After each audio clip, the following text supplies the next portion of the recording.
So where we last left off, you went through forest pre-dawn. You fought some wolves. You kicked the shit out of some wolves, which is probably good because if they'd actually gotten close to you, it would have been bad for you. Because the toxin. Yeah, for lots of reasons. But anyway, yeah. So you dealt with it. It only cost you 2 grenades and 1 shotgun shell. Didn't realize me rubbing my hands together comes across really loud. I'll try to not do that in future. Anyway. Yes, so you and the rest of your squad have traveled to the village of Stavrodar. So I had to scroll up farther than I thought. And the people in Stavrodar early in the morning were very surprised to see you. Rolling up in striker units. Yes, you rolled up in your tank legs at sunrise, covered in guns. Enemies. Marth, real What? question. This is going to sound really, really stupid. Why the fuck are we at this village again?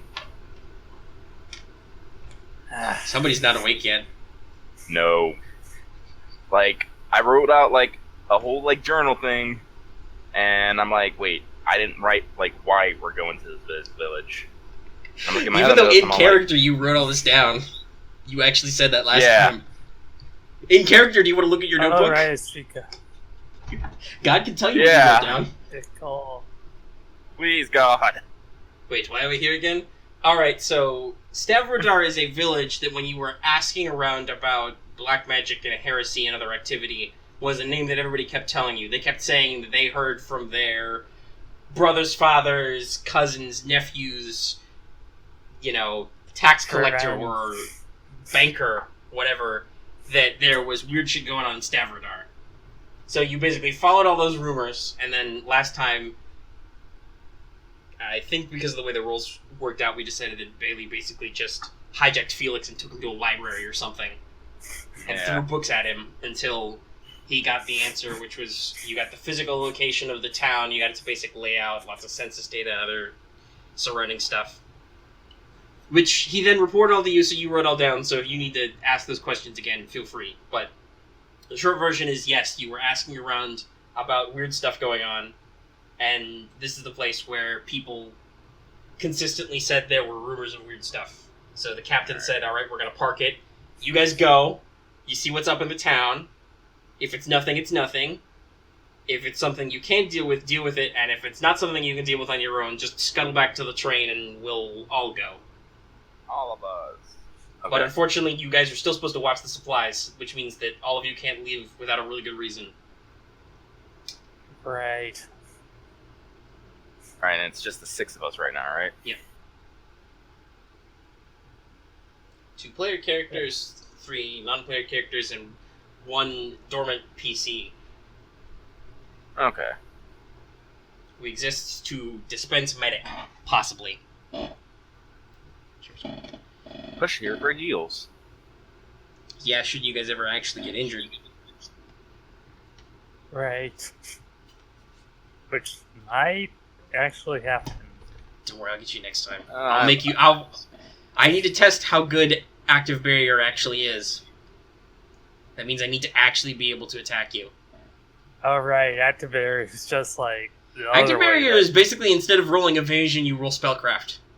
So it's just pretty much instead of like rolling the fuck out of the way, it's just like, oh, barrier. Oh shit, you're gonna shoot me, shield. But that takes your response half. Is it a half action or? No, you have I think I actually said this somewhere, but you have 1 full action and 1 response action in your turn. Your response action is basically held usually for evasion tests to either evade or to dodge or parry, I think is the technical language. And then active barrier you can use as a response action. You only get 1, so it's that. You can also theoretically take a reaction shot with your response action if you don't take the Overwatch action, but you really shouldn't, because you should use your response action to just dodge. Dodge! Dodge! Okay. Yeah. Alright. Alright. So, we come over some... Yeah, it's in the front with the combat structure time basics. Initiative, highest to lowest. Each character has a single full action and a response action. Alright. Okay. Actually, it's... You guys rested before you set out, so that means you should have full luck unless you spent any on the journey. I don't think I did. I spent the core charge, though. Yes, you burned up one charge. You have not yet burned a charge for operating time, because we determined that the slowest you go is like 30 kph, and so this village was less than 30 kilometers from the nearest rail station. Huzzah. However, so long as you guys are in your striker units and using them, you will continue to burn time. So if you spend too much time in town dicking around, I'm going to start, taking out your fuel. It's like leaving your car on. Yeah. Oh man, I need mana battery. Like, eat it. Or you could just request more ethereal cores. Bag of cores. Just I mean, it's possible. That, or become so cool that your government just gives you experimental cores. Oh. Don't those have a higher chance of exploding? I don't think actually. Probably do. I remember they had something interesting about them. I know I'm they're gonna go double. It's been a while since I wrote those though, so I can get it. Experimental. Magnum runic focuses custom mobility unit experimental core. Though some may be volatile, so it's not a specific rule. And the only mechanical difference is they hold 20 instead of 10. 20. They can be more volatile, but that's not a requirement. Actually, what you really want to do is, for double the cost, buy a custom mobility unit and get the multi-core. Just plug 3 cores in. And just burn charges all day, every day. But, alrighty. Okay, time to... So, we have arrived at the village. Yes, there are several Scythian peasants who are concerned. They stopped there, not mud farming because it's the middle of January, but yes, there's some people probably with some lamps, possibly with some pitchforks. Torches are nowhere to be found yet. And they're kind of curious of you. Whatever the Russian equivalent of is, you're getting a lot of that. I don't actually know what the Russian interrogative is. You have 2 Scythian speakers, so you could pick one to say your piece. I'll pick Felix and ask him, will you... That's a good choice. Please. He's actually got appeal trained.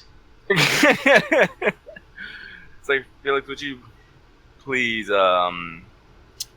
identify us and convey our peaceful intentions?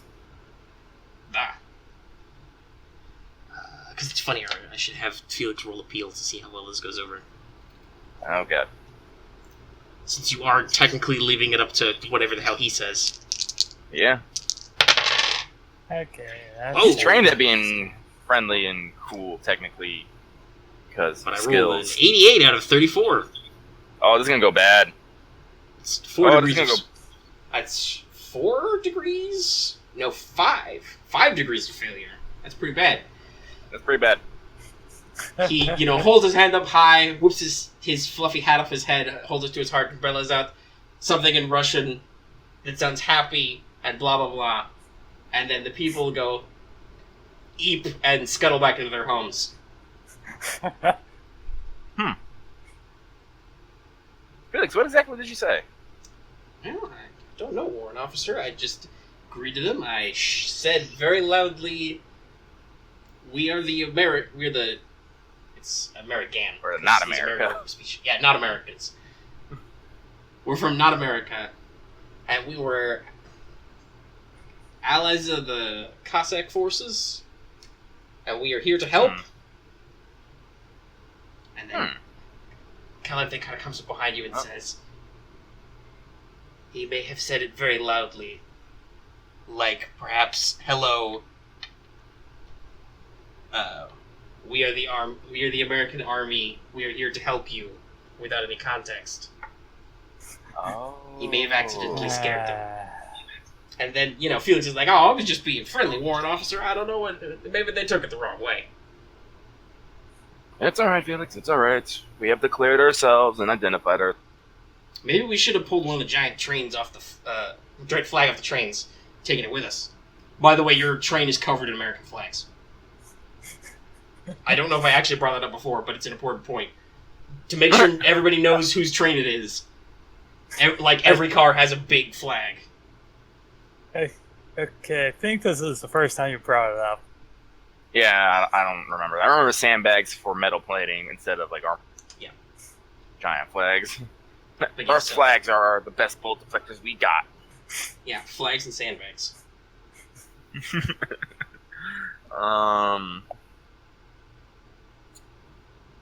Well... So you have temporarily scared off the locals. Yeah, we spooked the locals, and unfortunately we don't want them trying anything untoward, so let's stick together and see if we can coerce someone on a more... not coerce, persuade someone on a more individual level. Alright. So... How do you want to approach this? From the center of town, I said before, there's a town square. The town is split by a small river or stream. There's probably a little picturesque bridge that crosses over it. There are, rural cottages, outlying farmhouses, personal compounds. This is very much your classic subsistence farming, almost.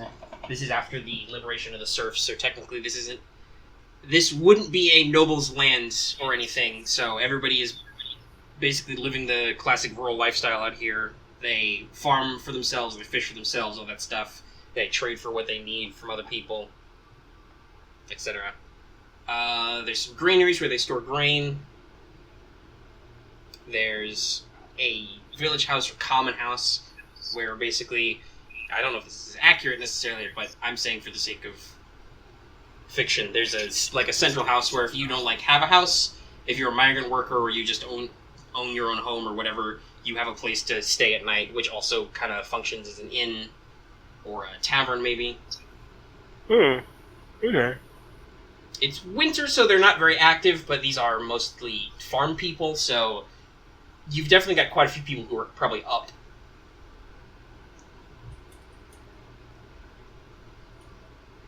Alright.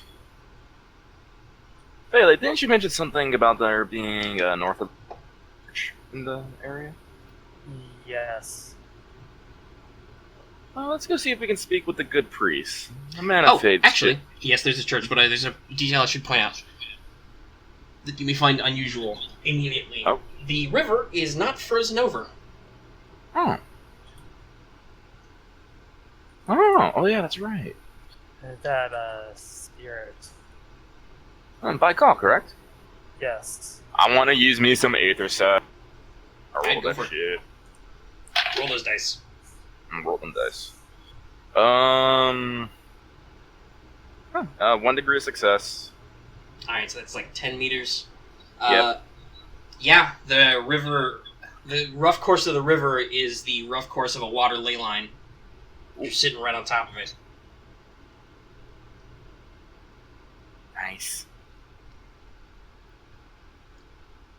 You also probably, with 10 meters, that's 30 feet around you, you probably get some faint wisps of magical talent in some of the houses.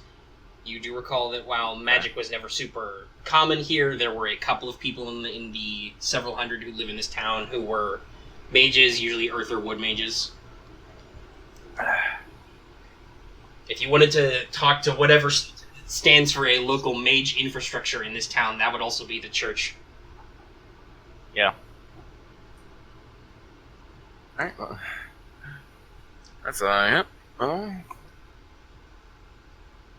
the water ley line looks strong and clear. Nothing worried about there. So make our way to the church and talk to the good priest. He should be made of sterner stuff than the common citizen. Alright. Well, when you arrive at the door, Felix actually stops you. And he says, well, this isn't, strictly speaking, my own way of religion, I guess I should say. At the same time, he kind of, awkwardly scratches his neck. Is it proper for us to just barge into a church, He gestured his giant tank legs. And also his machine gun. Hey. Oh, you do have a point. Yeah, it's not exactly proper. Even if it's not our, it's like, even if we are in foreign land, we should pay our proper respects. Let us dress down into more standard gear, but I would like everyone to maintain their sidearm. As I said, we never know what might happen. Everybody keeps their pistol. So, you guys can just hop out of your strikers, basically. Mm-hmm. And you should probably leave some people to watch them and your stuff. I was about to say, it's like, let's keep 3 people here out with the equipment, and 3 inside. Black Rose, Felix, would one of you be so kind to accompany me inside the church?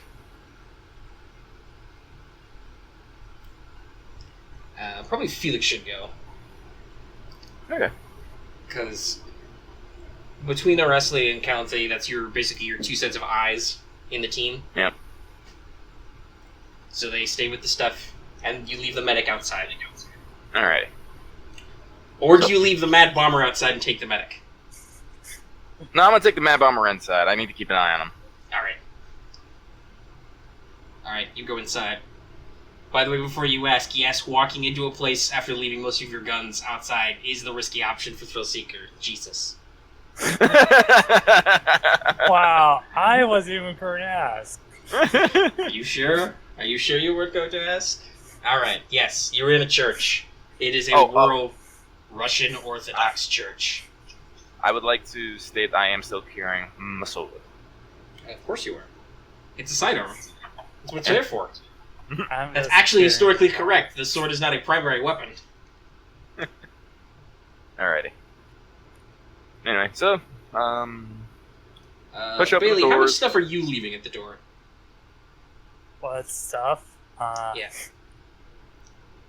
Because technically, the warrant officer, who is one of the 2 highest ranking officers in your team right now, did say, leave everything with your sidearms.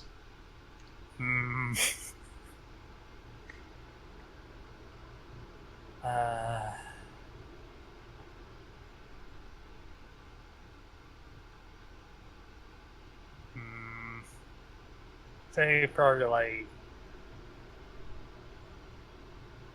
leave the explosives behind plus the SMG and just carrying the knife. Do you not actually own a pistol? No.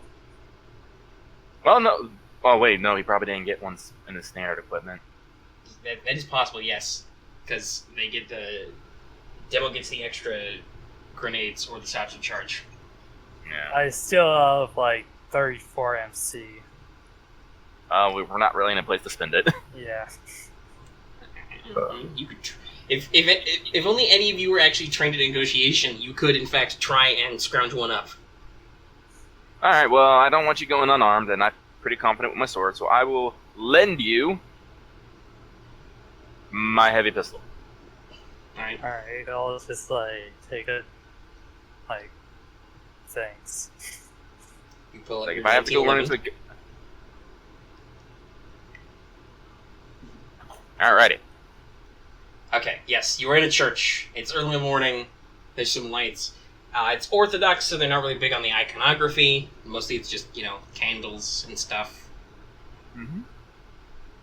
There's a big old crucifix, because that's still accurate.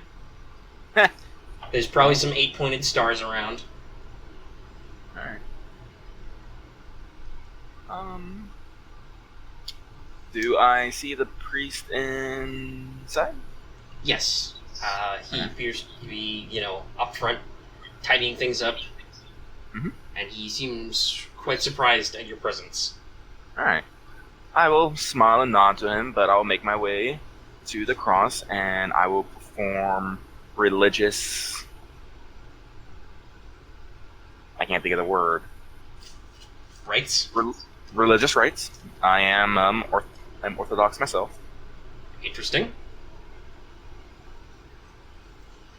It seems a little odd, seeing as you're not Russian or Greek.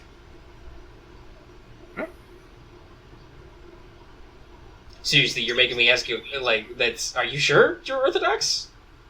Yeah, that's. You said it. Like, if you, oh god, let's see.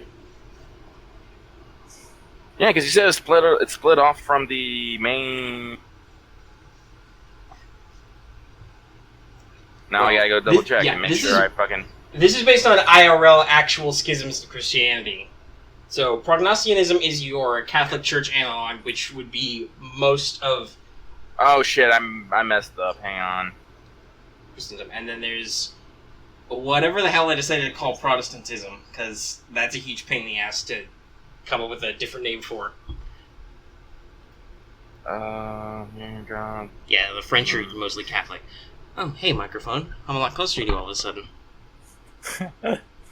I forget how much of a difference that makes. Grandma. Oh god damn it! I see where I went wrong. Yeah, It's all the fucking alternate names got me.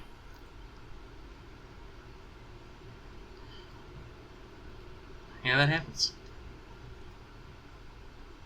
All right, screw it. So I'm gonna rewind. I'm not going to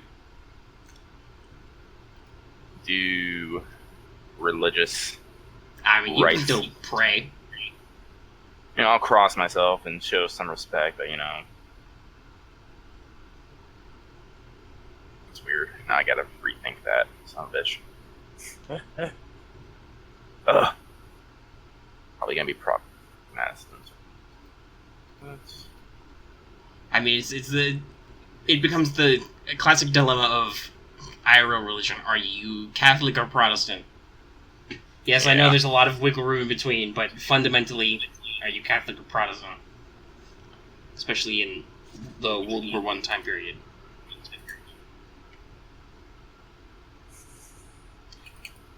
Or you could be like Felix, who is, as noted before, our Jewish analog.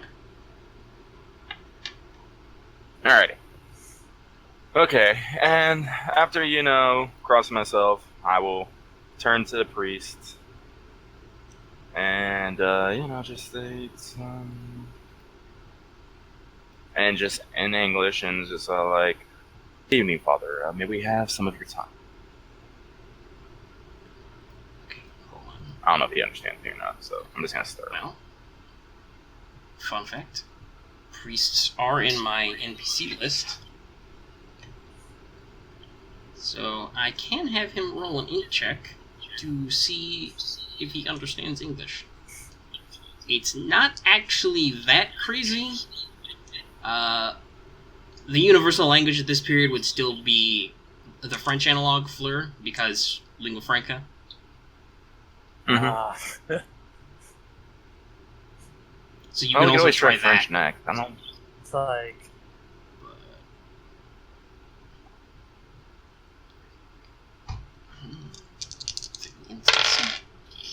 21. Okay, he speaks a little. Mm-hmm. He understands you. His accent's a little thick, but he's like, okay. He's like, American. Da. Why are you here? In lovely village of Stavrodar. I am white and Russian people are also white, thus I can do stupid accents. He's not racist. Oh my god. Alright, Yes, I did just record that forever. Yes, you did. So, I'm gonna just continue on. It's like,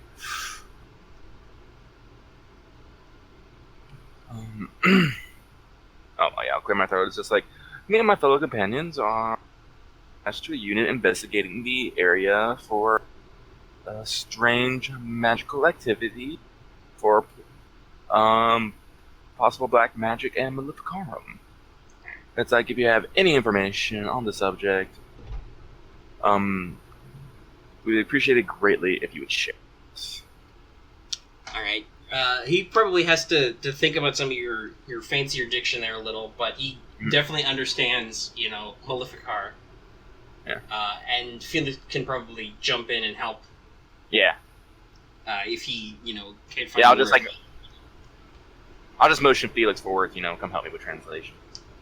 So between those aspects and using a little bit of your flair in there, you can probably manage to work through this. Right. So yeah, basically he'll ask you to sit down in the pews and have a conversation with you, and he starts telling you that there's been some strange things afoot in Stavrodar lately. He talks about the normal operations of the village, which I already kind of mentioned, their industry before. Occasionally they fish and hunt. They don't usually fish at this time of year. But it seems that, the spirit's blessing has come a little early and the river is defrosted. Usually it stays frozen over for at least another month or two.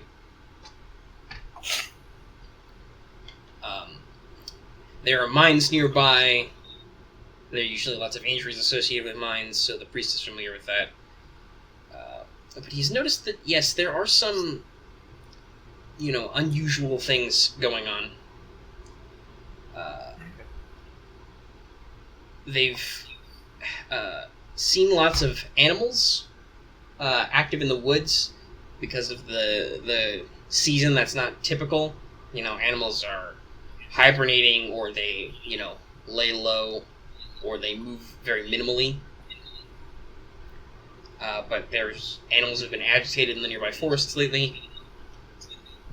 In the past couple of weeks, a couple of hunters or other workers, like going out to gather herbs or something in the woods, have been killed. It looked like by animals. They have reported that there have been some instances of fish and bird kills. Basically, a nearby pond, a whole bunch of fish turned up dead, floating on it or frozen under the surface. There was, small clusters of dead birds, that kind of stuff. He notes that the weather has been very unusual for the season. Obviously it's winter, but at the same time, relative positioning, it's usually pretty calm. But there's been strange agitations, sudden cloud fronts have moved over and then passed quickly. There's been a little bit of lightning lately. They've even had some slightly higher than normal wind gusts. Not really any full-blown blizzards, but it's definitely looked like it could have gone that way a couple of times. The priest also says that he has heard from the townsfolk, but he has not seen them himself, because usually he is here at night, that there are mysterious lights in the woods, and not the common colors of motes that you might see. Like, in a forest, you'd probably see mostly earth or wood motes, which would have a certain tone of color. These have been different colorations. Like, maybe they've seen some bright blue lights, or some bright red lights, or bright purple lights, that kind of thing. Unusual lighting colors. A couple of the young women from the village have gone missing when they've gone out, so now there is a curfew, or a minimum party size, for lack of a better word. Nobody goes out at night alone. You go always with at least 2 people, usually more, with lights. And he also says that a few towns over, there was an accident in one of the mines, and it collapsed. It caused a lot of injuries and fatalities. The local people think it must have been a curse, or it's a bad omen. And he also says that, once again, he hasn't heard this, he hasn't seen it himself directly, but he has heard, speaking with the locals, that supposedly some people have seen the image of a woman flitting around in the woods at night. Naturally, they suspect witches, or what you would call maleficars.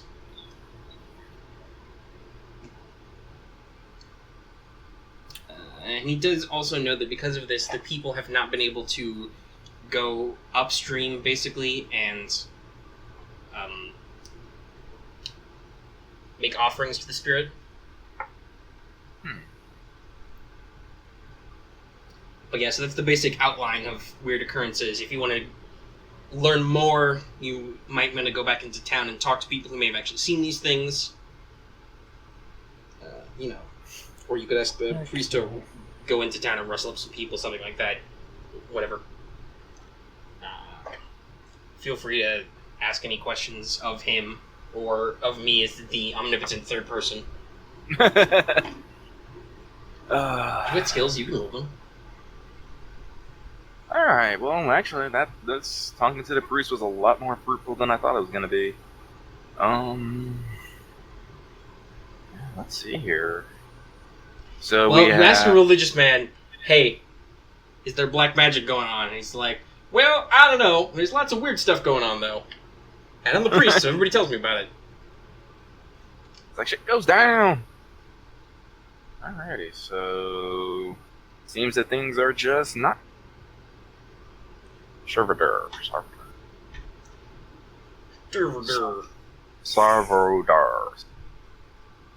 Anyway. I mean, like a lot of signs point to black magic. Now, I will point out, because you popped ether sense, you don't notice any, at least in the center of town, you did not notice any signs of black ether contamination. The ley line was clear, it was still water. Yeah, there was no other I actually said atmospheric effects, yes. But it could be something closer to the source. Well, supposedly the spirit normally manifests in a grotto or spring point, a natural mana font, which would be at a confluence of several ley lines. So it's possible there might be conflicting ley lines. You don't really feel like there's anything going on up there, and as far as you know, in the immediate area, there have not been any, battles or mass killings or anything. There's been no giant pollution dumps that would cause a sudden surge in black mana. But another blessing is somewhere, and as I said, and people haven't been able to deliver. Let's see here. Weather's been unusual, cloud. Active animals and land, hunters been killed. Their kills. We found dire animals. I mean, literally. Yeah, no, you were attacked by dyers on the way here. That is definitely not in the normal.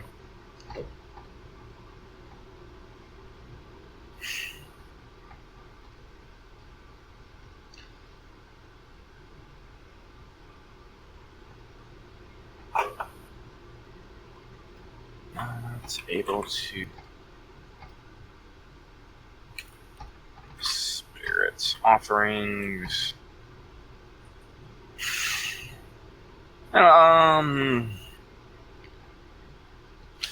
Yeah, we're probably gonna have to actually talk to more townsfolk.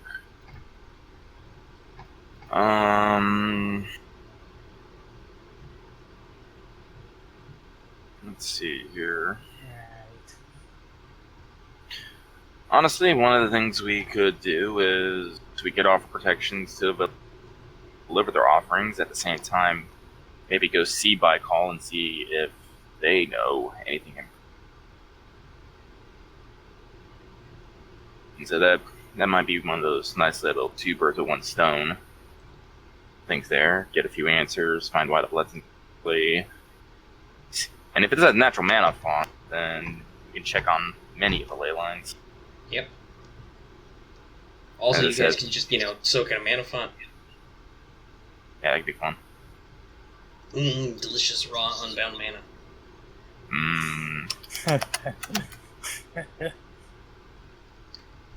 I mean, that's actually really good because that's a stated effect when you have raw mana flowing like that. You've got raw ether in the atmosphere. That's like a plus 20 effect, I think, the spellcasting rules. Beacon Influencing Power is definitely a plus 10 AG ritual rules. I mean, yeah, so what do you want to do first? Well, we should definitely talk to the villagers, see who's responsible for delivering the offerings.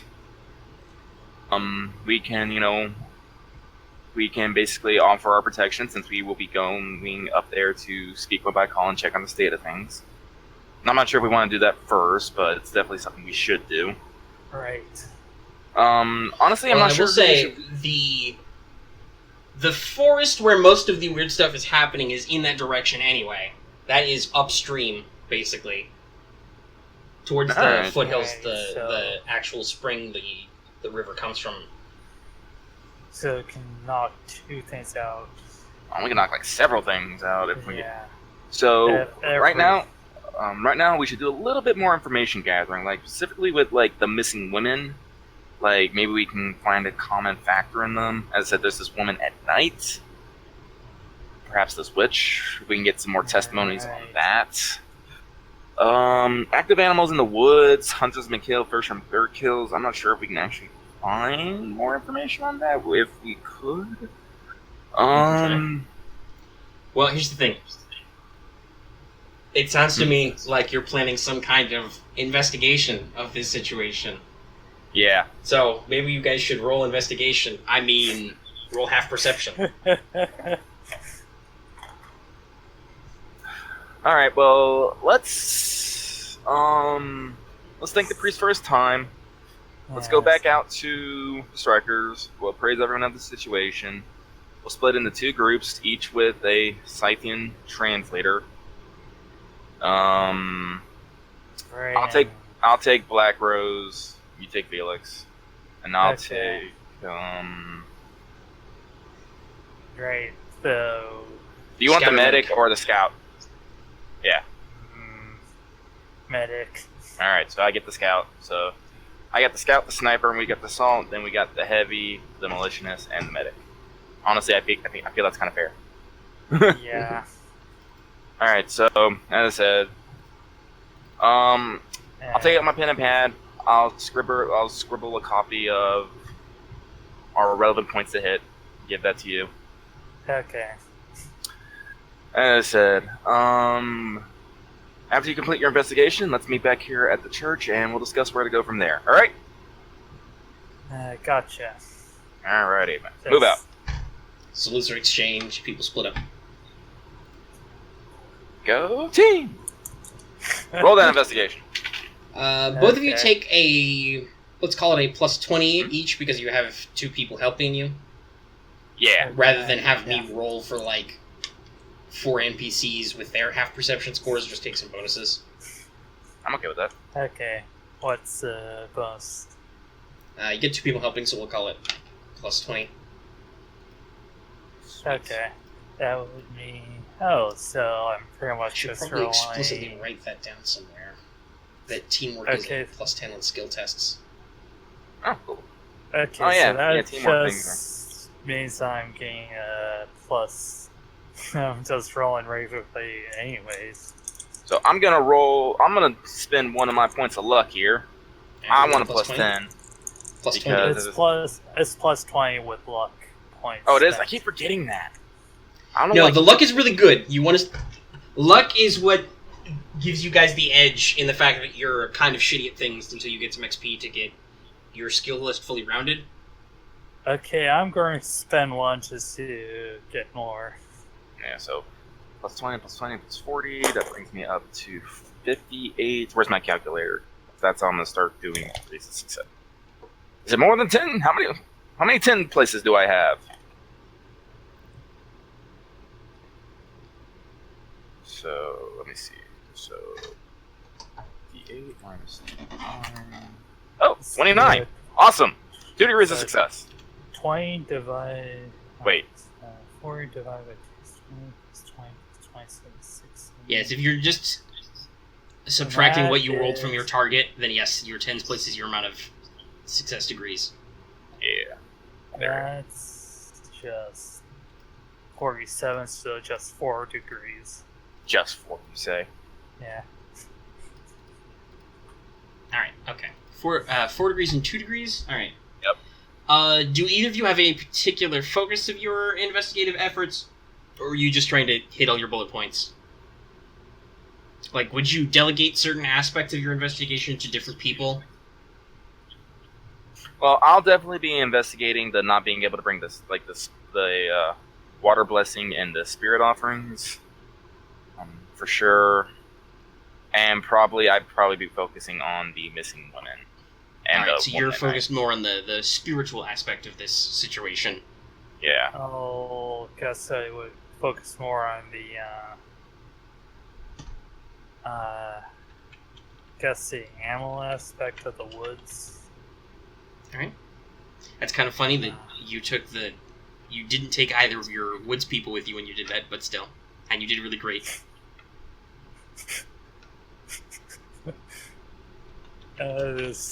Okay. And whatever other points are not covered.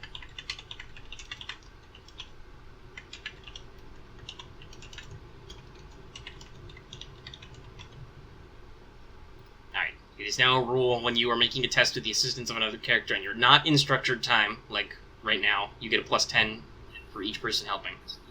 Cool. Okay. And I will write in later in the action list, like, some kind of assist move for in structured time. Sweet. But anyway, yes, so, alright, Mr. 2 Degrees, yes, you ask some people, you talk about some things. Fun fact, while she's not very personable, Calanthe does know a few things about talking to spirits in woods and things. Yay. Also, you talk about young women while bringing several young women with you, so they are slightly more willing to talk. They're slightly what? They're slightly more willing to talk to you. Yeah. Or rather, your party.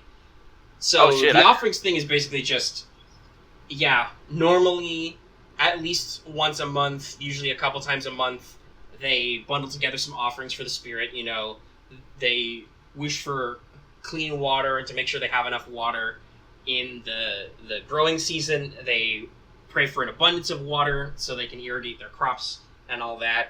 You know, during winter they pray that there will be no blizzards, that kind of stuff. So they make regular offerings. Usually they offer foods. You know, they will return fish basically unto the spirit. You know, kind of like classic offering to the god style. You know, you cook a few fish, you give them back. You know, here's your share of the fish, kind of thing. They offer spirits, of course, as in the drinking kind. Because, hey, guess what? Several modern anthropologists think that humans would not have actually developed civilization without beer because that makes water sterile. Yeah. So, yeah, some local brewskis. Also, occasionally clay vessels because you get clay from the riverbed. That sort of thing. They probably have some other, not super consequential stuff. Incense, that sort of thing. Make certain offerings. Handcrafts. Woven baskets to show, hey, we appreciate you, we remember you. And basically because of the weather and then the weird weather and then the curfew and the animal activity, nobody's basically leaving the village for an extended period of time. And actually the people who usually take this sort of thing up to the Spirit by Call would be young men or women with spare time on their hands, basically. And so possibly even one of the people to make the offering would have gone missing. And on that note, yeah, it's basically there aren't a lot of young unmarried women in the village who would be called young women and not just children, little girls. But there are a couple. they would usually go and try and find the winter herbs out in the woods. You get mushrooms in these conditions sometimes. They might, bring food to a father, brother, or even a young husband working out in the woods. And occasionally, they would be part of the hike up the stream to go give offerings. It's only been 3 or 4, maybe, who have gone missing. Usually either night, but more typically they're out dawn or dusk, and then they go. The days are shorter, so and people are still up, so it's entirely possible that some people may have stayed out a little too late. There's no cops in this remote village, even in the 1900s. There's a mayor, and there would probably be your local sheriff equivalent. But if they had anybody who remotely resembled cops, those guys have probably been recruited by the whites to go fight the Bolsheviks. So they might be a little understaffed as far as able-bodied young men go. And they definitely don't have a CSI unit. There's no CSI Stavrodar. As far as they can tell, though, just the women have just vanished the classical way. They just went poof. Anybody who looked around, maybe we found, a handkerchief dropped. They had a basket of mushrooms that was left somewhere, that kind of thing. No other real obvious signs. They are not like the hunters where they clearly were killed and probably half-eaten by some animal. Oh. So, speaking of animals, other team, who rolled 4 degrees of success, you talk to some people with Felix's help. You ask to them things. You probably actually talk to some of the hunters or, lumberers. There are occasionally people who go out into the woods to chop fresh firewood when the conditions are good, or they make charcoal out there. Useful things. These guys will tell you the stories of, it's their buddies, hell, their cousins and their brothers who were the guys who turned up dead. To you, it definitely sounds a bit like definitely a wild animal attack, possibly a dire attack. Some of them had unusual blackening around the wounds, which the medic can tell you could be necrosis from toxins, because he would know about that, even if you don't. I think you have a decent intellect score, right? What? You have a decent intellect score, right? Yeah, I think it's 39. Yeah, it's well above average. 39. So you can also put 2 and 2 together. So it definitely sounds like maybe there's some dire animals out there, maybe some wolves, maybe something else. Bears really shouldn't be active in this climate, but, at this time of year, but maybe a dire bear. No. Yes, dire is a template, and I did make stats for bears, so. No. Make that in capital letters. Maybe dire bear. They're all like bear. Nope. Put in parentheses. Put in parentheses next to that. Nope. That's we're gonna go back to the train. We're gonna get the field gun we have on the flatbed. We're just gonna flatten the forest. Leave no. Shell the forest. Leave no survivors. It's like, why dire bears? And everyone would be like, oh. Jesus fucking Christ. A dire bear could probably charge the fucking train. Probably. Or wreck the train. Well, you're kind of lucky on that aspect. My rule for dyers is the template.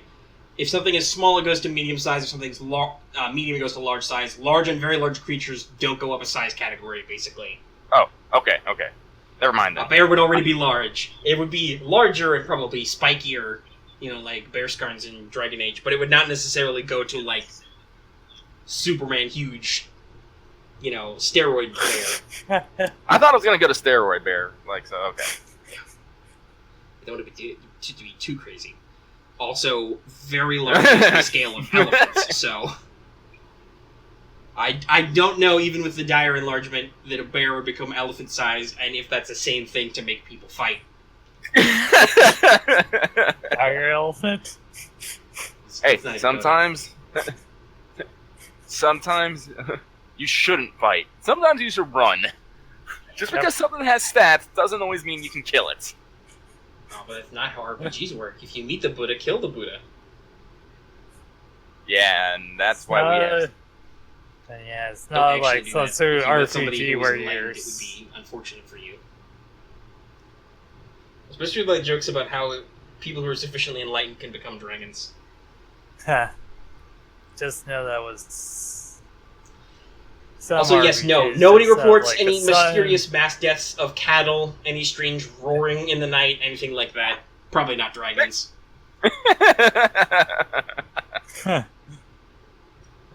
Okay. Alright. Okay, so we got... You do probably find one of the bird kill situations, where there's just, like half a dozen dead birds in the snow. Your medic pokes at him and he's like, well, I'm not an expert in animals, but actually I don't know if Kirby's trained in survival or not. I assume not. Bailey, you don't happen to be trained in survival, do you? Nope. Okay. Animals. What's this? You're an urban kid.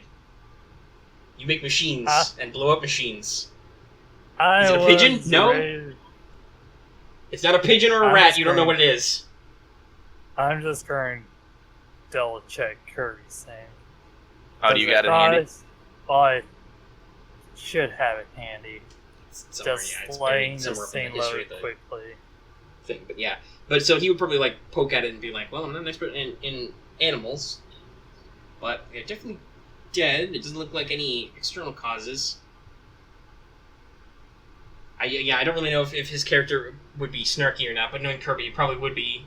So it would probably be something like, I can do an autopsy if you want. Maybe we can go back to the train, run a couple toxicity tests. But otherwise, yeah, there's no obvious external cause of death for the bird kills. And that fits the story you get for the bird and fish kills.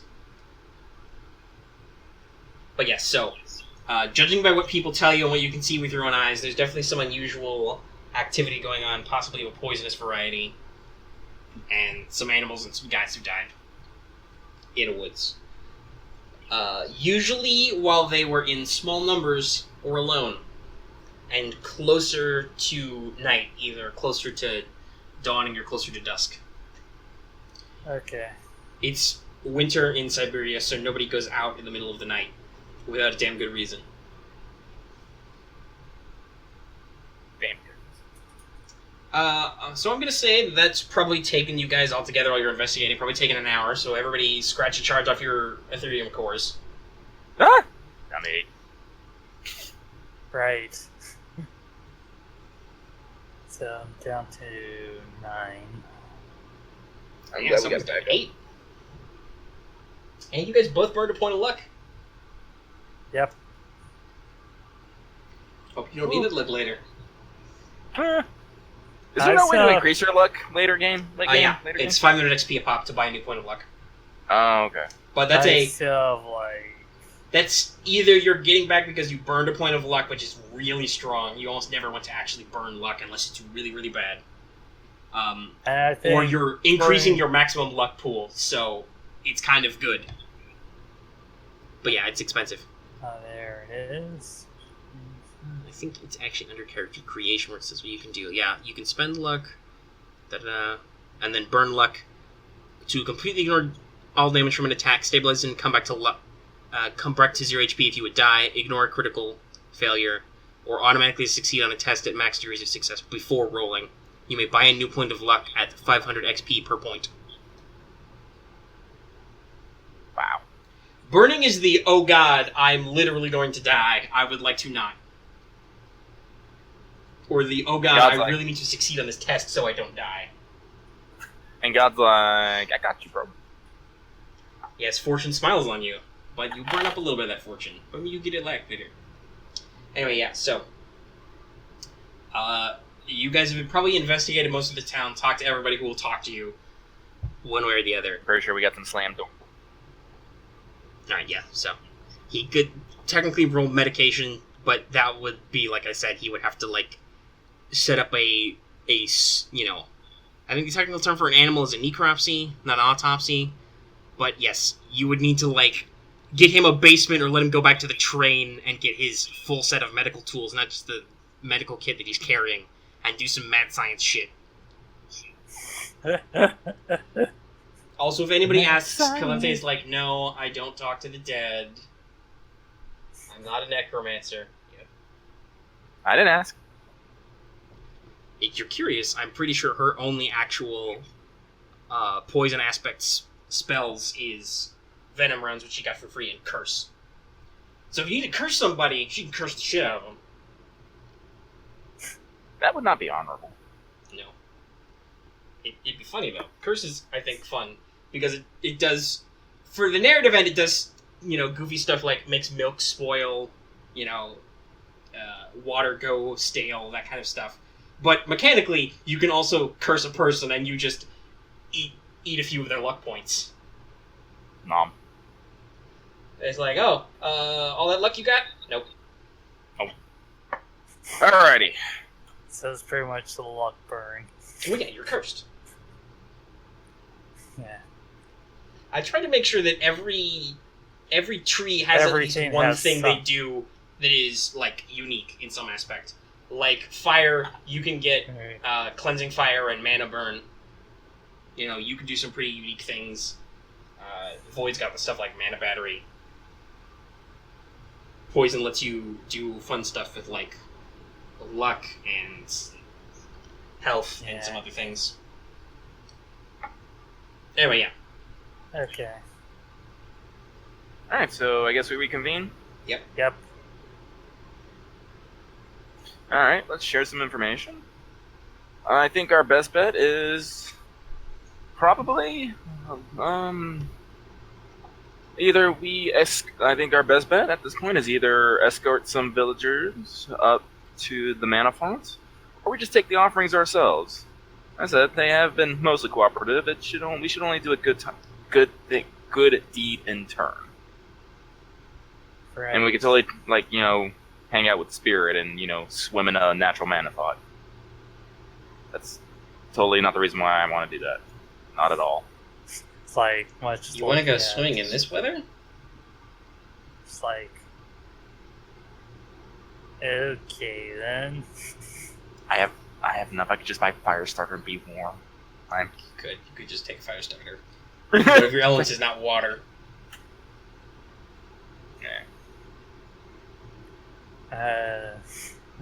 Fire starter. By the way, that is actually, though, we should point out, your fire mage probably does not want to swim in the natural mana font of water.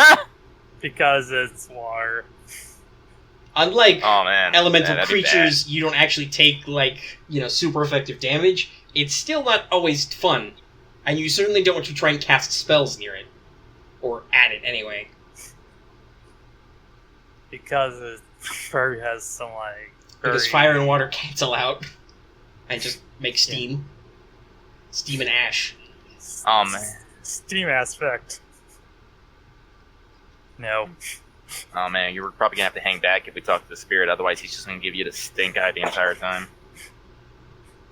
Or she. I don't know. She, whatever. Tentacle beast. I don't know.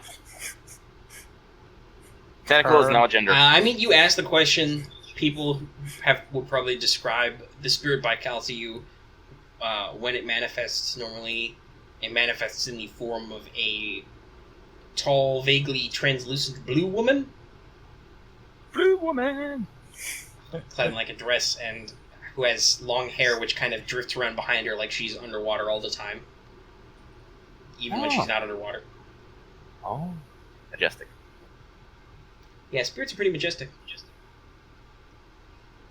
Alright, so... I will say that, as my pseudo out-of-character comment, the other soldiers in Union would probably say it would be better to just take the offerings up yourself.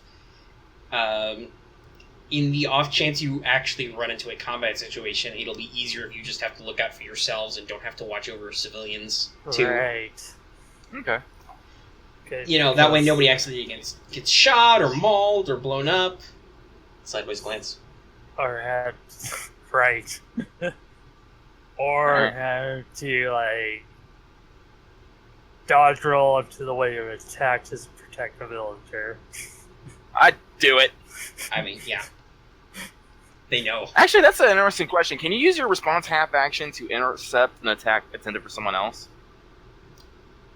I mean, yeah, you definitely can. I don't think that's written down anywhere, but you can.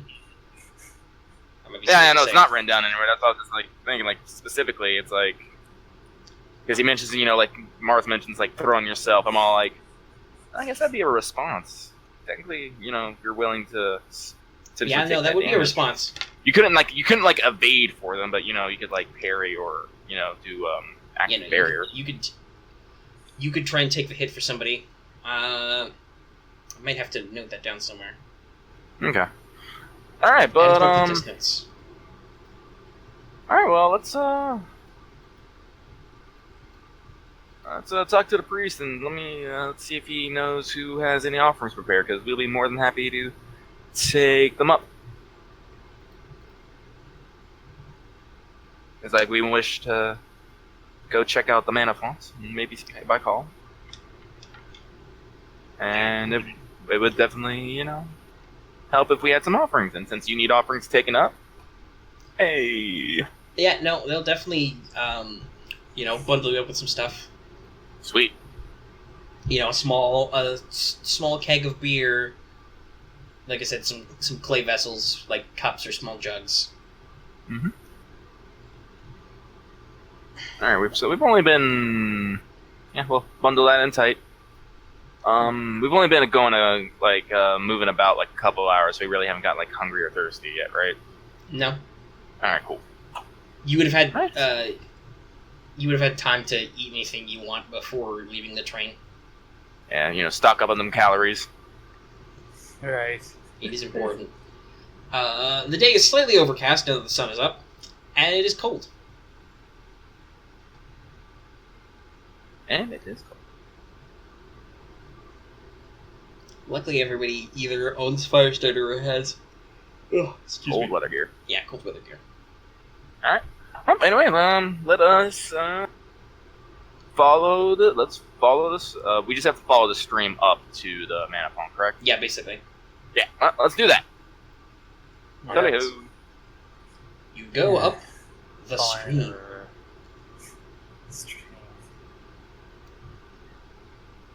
So, as you were going, now is your time if you have a particular marching order or, aspect of how you're moving.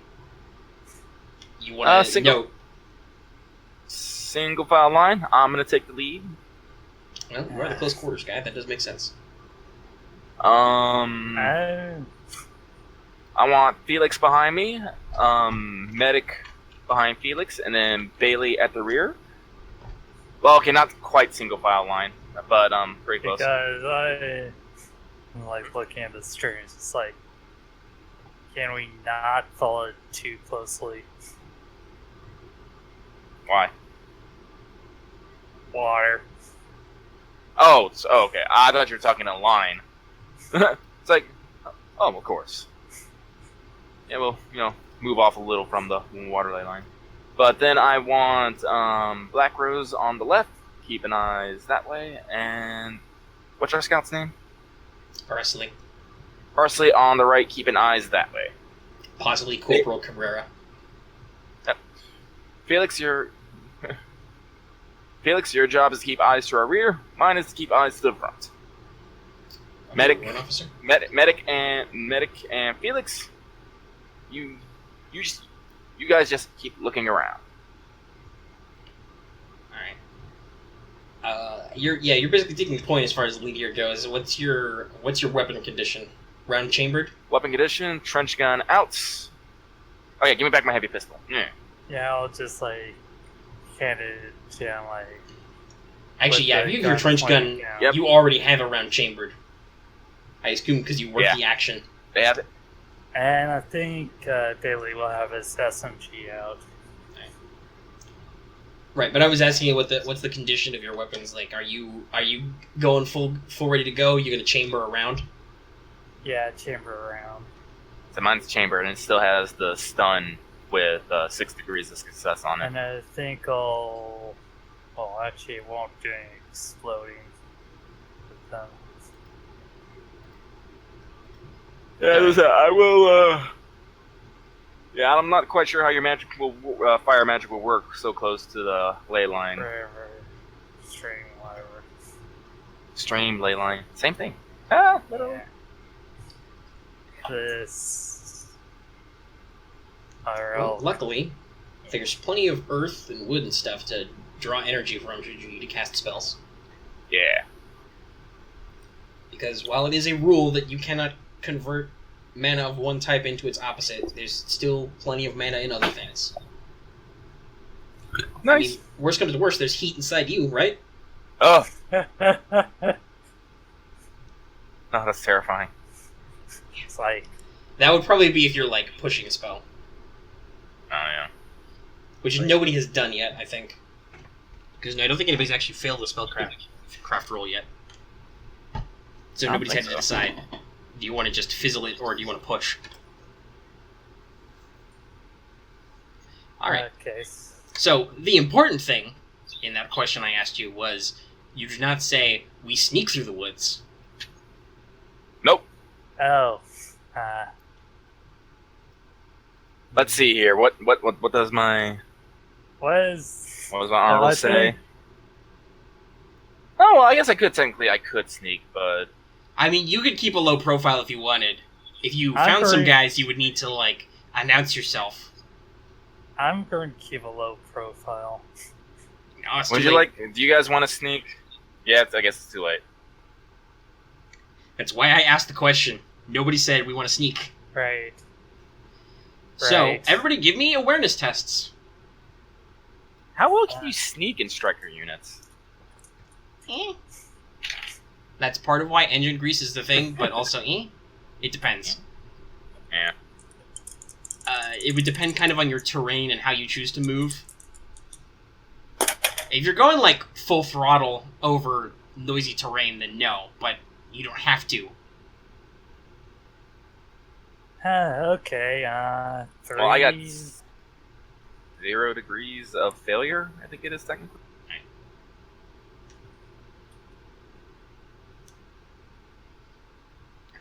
Whoops, no, that's not right. It's what I got, then what my...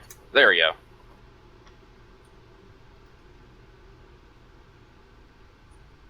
Is that a crit success? Okay, Yeah. that's really good. So, let's see. Yes. That means you definitely beat... What's your perception score? My perception score is 40, which Alright, so I you put roll up 4 there. degrees max. And then...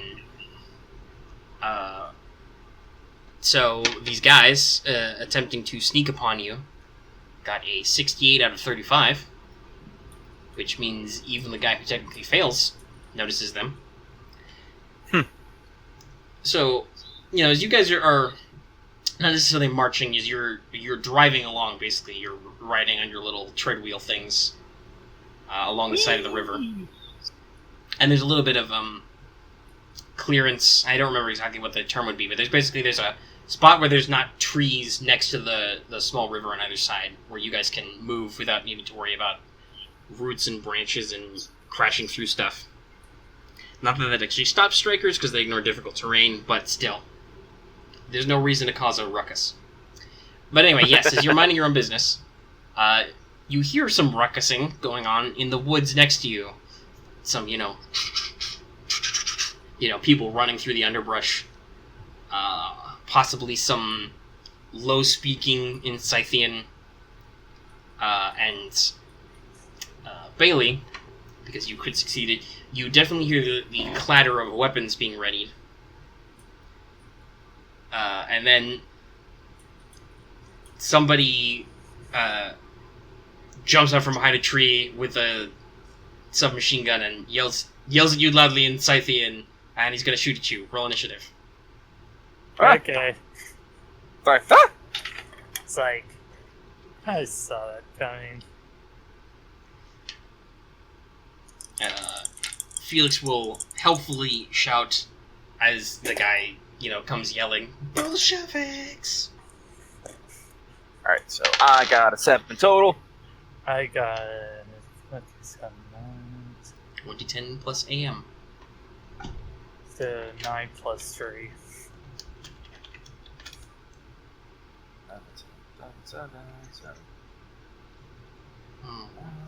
I think I'm going to do what I did with the direwolves again, and basically the tactical situation will mostly be you guys versus some of these guys, and the NPCs will take on the rest of these guys, kind The of, rest. Okay. for the sake of Works just, for me. keeping it simple and It flowing easy. simplifies. Yeah. I'm okay with it.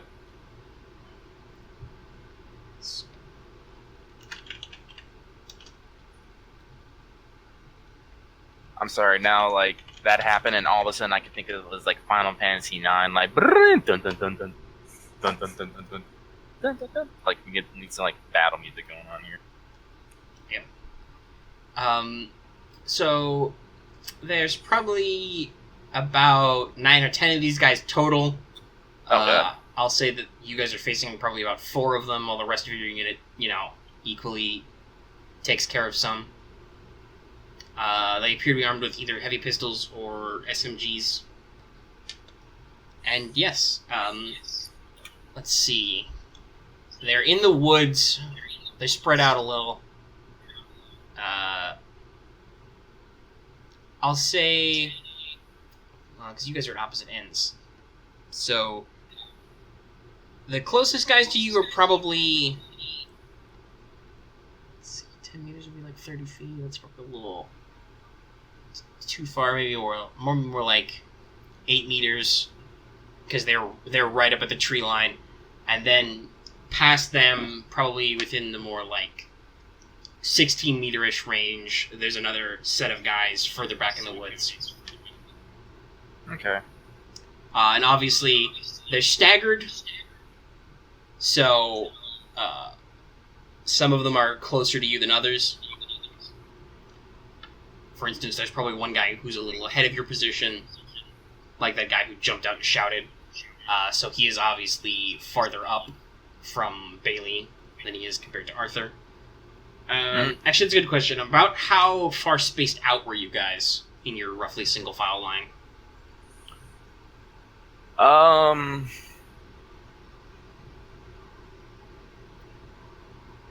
Bailey, you're bringing up the rear. How about you answer that? Like, how far back were you?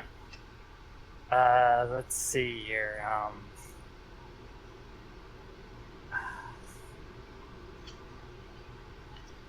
Like, were you guys, like, a meter apart a person?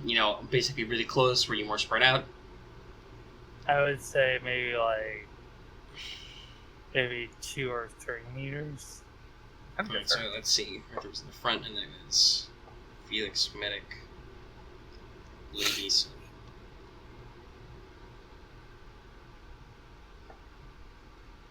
So in total, you're probably like 10 or so meters back from Arthur. Okay. So obviously, the guy that's in front of him is farther from you than it is from the others. But your initiative is first. Okay. Let's see here. Since I have this, right? So at least on my S. Yeah, you said you had your SMG out and loaded. Yeah. Okay. So, and your guy is like further away from Well, there's a guy who's closer to you. He's about 8 meters away. Okay. And there's a guy that's behind him who would be more like 16 plus meters away. And then there's a guy who's farther up the bank out in front of Arthur who would be more like, let's see, so 8 plus probably more like 5 or 6-ish. So he's probably more like, 15. And then there's a guy who is behind him in the woods who's, 20 or more meters. Okay, let's see here. I mean, you can, but that would just be an unarmed attack. Damn it. or you could improvise. Actually, no, better. That would be an improvised blunt attack. I'm okay with that. You're okay with me rolling a d10, and if I roll a 1, your striker legs are damaged 1 step? I'll cast Temper on them. Actually, that's good. Okay, so let's see here. I think I'll take a half action to quick aim, Okay. and then aim at the guy closest to me. So that's 8 meters, which would be within close range. And let me double check. And this is an SMG. Yeah, okay. So yes, that is within close range. So that's a plus 10, and then you get another plus 10 from your quick aim. Okay. And then I'll fire. Alright, well, roll warfare range. Okay.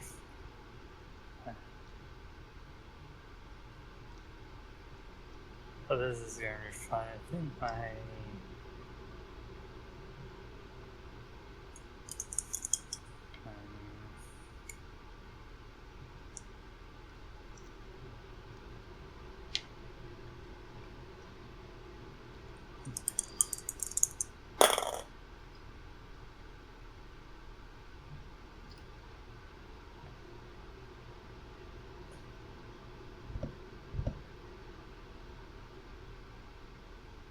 Dead air. Hope you love dead air, but people do math and type things. Okay, I didn't really need you to do that much math. Yeah, sorry. Just give me your results. Okay. Well, he got a response action, and being shot is bad, so evasion. Dive into the snow. All right. Wearing red. So he also rolls 29, but he has less skill than you do, so he gets less degrees. So you still hit him. Okay. So roll damage. Huh. While I figure Sorry, out what hit location you hit. Okay. Yeah. If I make weird sounds, it's because I probably just threw my fidget spinner somewhere. Oh my god, you actually have a fidget spinner. Yeah, it's fucking great. I have not put this thing down. I personally think I would prefer one of the cubes, but sure. Oh yeah, one of the fidget cubes. Okay. That, I will be honest, yes, if you gave me a switch that clicked things or a button, yeah, I would just fucking do that all the time. Honestly, I would like to have both, but it was literally buy one get one free. I was like, sweet. All the stores are doing that now. I think the fad is fading. The fad is fading. 10 plus. Okay. So hit him somewhere in his left leg.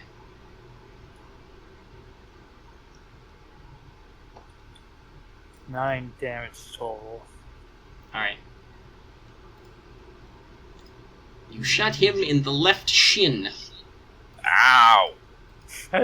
Which is good, because that is not the one hit location he has, which is armored. So he takes 9 wounds. I need to get a notepad document out. So I can track woundsies. Giant robot fighting. You know, huh. Parrot, what's up? I know that SMG actually has auto fire 6, but I did not use that. Yeah, no, you didn't. Which means I would have to take a full action. Yeah, it's a for full auto action to do fire, an auto fire attack. Which doesn't get any benefits from me. Now, you did the smart thing. You paused, you steadied your shot, and then you went bang, and you put a single bullet in his leg. And he leans down, clutches his leg, and goes, "Ow!" Angry Russian noises. Grr. Well, goody gumdrops for you guys. They go. Step 1. That guy you shot is annoyed at you. So he's gonna shoot back. since you were kind enough to auto-fire, maybe I'll auto-fire and just test those out really quick. Oh, bad. Fine. You should have used your grenade! Grenade and maybe blow up some. No, that's water. Eh. You didn't have a problem with it earlier when you did it to the wolves. Yeah, well, they were dire wolves. Because they were wolves. That dire. He's below half wounds. Real talk, are there dire humans? Did that happen? What? Like dire people, like dire humans? That's what heretics are. Oh. So what happens if the enemy gives you magic?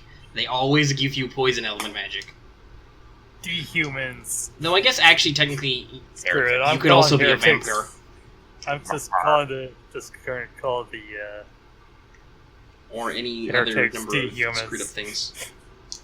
Yes. Alright, so he gets plus 20 on that, so he actually gets plus 10, because he takes a wound penalty.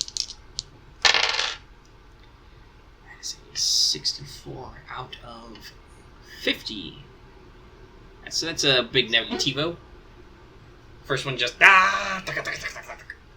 bullets scatter around you into the river. He's having a hard time aiming because he also wants to hold a hand to the bullet wound in his leg.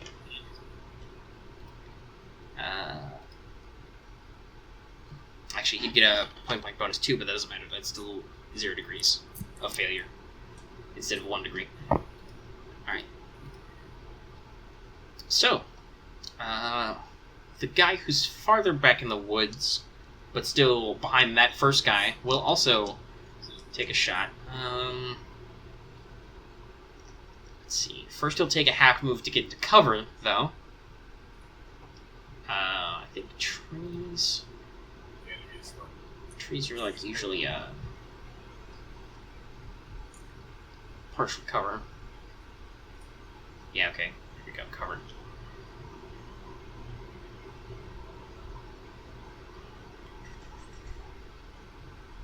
Yeah. Alright, so he's hiding behind a tree. So like half his body is behind the tree, and he's gonna take a shot, a single shot. He's close. And it's a 92. No. Bullet whizzes by you. It's like... Alright. So, good old Arthur. Now it's your turn to get shot at. The guy closest to you is also going to take a... Actually, no, I said that he was the one who jumped out, so he's going to take his auto-fire. Oh, for a plus 20. And of course, I switch dice. I get a 0-8. Okay, So with his total bonus, let me see how many degrees of success that is.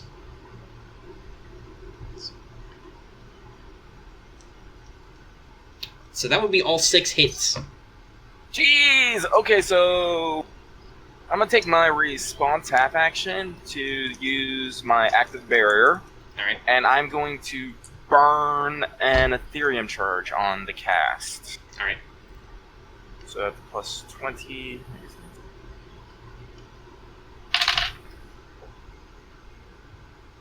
Well, that's just mean. I got a 67 out of 60. Oh, okay. So 0 degrees of failure. You got a luck point. You want to re-roll that? You want to try that again? I'll try that again.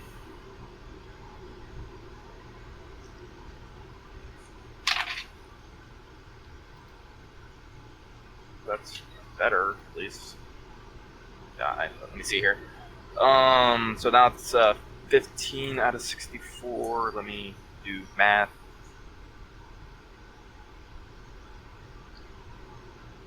That's 4 degrees of success. I am now out so of I luck. believe the way active barrier works is against auto fire or blast attack, it cancels degrees of success. So he's got 2 degrees left over. Okay. So you still take 2 hits from the attack. Hang on, I gotta mark that I've used another charge, and I have no luck. I've been abandoned by fortune. But I go So on your own, bro. Conjure up a barrier in front of you, but not you it takes most of the bullets, but you're not expecting a full burst, and so it shatters, and you get hit a couple times in your right leg. No. Ooh, right in the thigh. I am wearing my body armor though. Doesn't that do anything? Oh, yeah, that'll apply to damage reduction. Okay. So we'll do that first. I gotta roll damage for him. I gotta look up my own damage tables. Actually, no, screw it. One of you guys has an SMG. What's damage on an SMG? It's 1d10 plus 2. Alright, then what's the pen? And pen is... here it is, piercing 2. Okay. Okay, so the first hit's a 4, pen 2. Actually, no, that's 6 total, pen 2. So the penetration removes 2 points of your armor. Mm-hmm. If you have any armor left, that applies. Otherwise, just your toughness mod is reduced from that. Alright, so armor, so battle dress and body armor stack, correct? No, your body armor is basically your battle dress. Oh, okay. So that's 2, and my toughness is 3. So you said I took 6 from the first one? Yeah, 6, pen 2. 6 pen 2. Alright, so my body armor reduces that by 2. Well, that's what pen is for. my- Actually, it's a good question. What's body armor on your legs? 2. Okay, so the pen cancels that. So I take 6, And then minus 3 for your toughness. Yeah, so you take 3 wounds. So- 3 wounds. Tis once a flesh thigh. wound. Okay, and guess what? You take 1 wound for the second one. I rolled a 2. So that's 4. So it would seem that your barrier ate most of the force from these bullets, and they just kind of gently smack into your leg, causing some light bruising. Bruising with a capital B, because they didn't roll special damage. Okay. So I took... Okay. Yeah, you take 4 wounds total. So bruise, got shot in the... Do I need to record where I took wounds? No. That only matters if I roll Okay. special damage. Okay.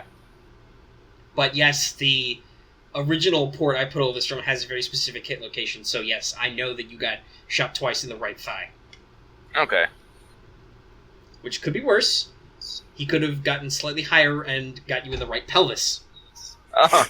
Which is how I talked about earlier with the XCOM homebrew. It's called Enemy Behind because somebody got shot in the butt. That's because the friendly fire incident was a pelvis shot. Oh my From god. behind, so somebody got shot in the ass. With a Shiv minigun. Oh. It's very funny. You should listen to it if you haven't, if you've got a couple hours. But anyway, All right. yes. Alright. So that was that guy. There's one guy who's behind him. He's going to do the same thing the last guy in the woods did, which is basically just take a half action to dive for cover and take a single shot at you, because he can. Now I rolled a 96. No. Boom! Bullet whizzes over your head. Oh my god. Splashes in the water somewhere. Alright, Arthur, it's your initiative. Ow. Your leg. Ow, my leg. How dare. These curs. Alright, so... Let's see here. I could cast Temper on my arm. The two that took shots at me, how far are they?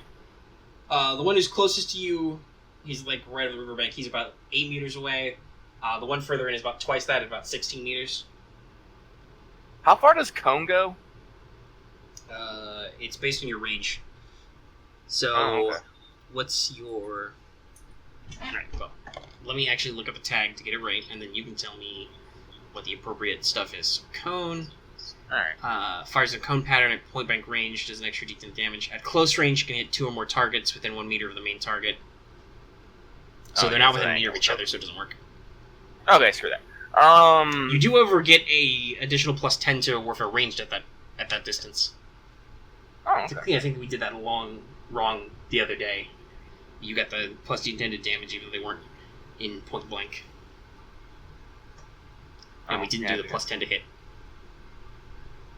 Alright, so... Well, if they're going to be shooting a bunch at me, I'm going to cast Temper on my body armor and double its effectiveness. I want to spin a charge. I'll spin a charge. Because, Jesus fucking Christ, bullets, they are scary. You really want to temper that armor. Yeah.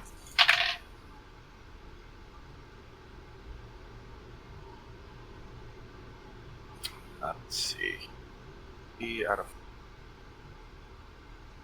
64, excuse me. That's 2 degrees of success. So I increase my body armor's armor by my will modifier 2 rounds. Which means your armor actually does something now. Yeah, since 4 so everything goes up to minimum 6. Yeah, no, you're pretty armored right now. Alright, and then I'm going to take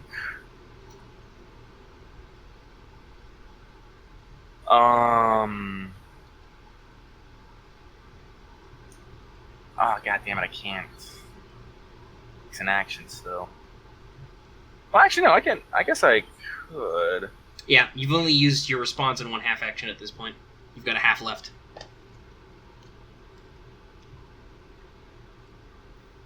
When it says hit and run, it says I attack an action for free and then immediately perform a movement action. Does that mean that I still have to use the movement action still cost a half action? Yes. Okay. Keep in mind that you are in Strikers, which means your base movement is doubled. Before the -1 from Cold Weather. Alright, well then I'm going to take a shot at the I'm going to use my hit and run to take a shot at the closest enemy. Alright. My range... What's the bottom range on a shotgun? French gun? Minus 6. Okay, so you're just inside regular range. Okay.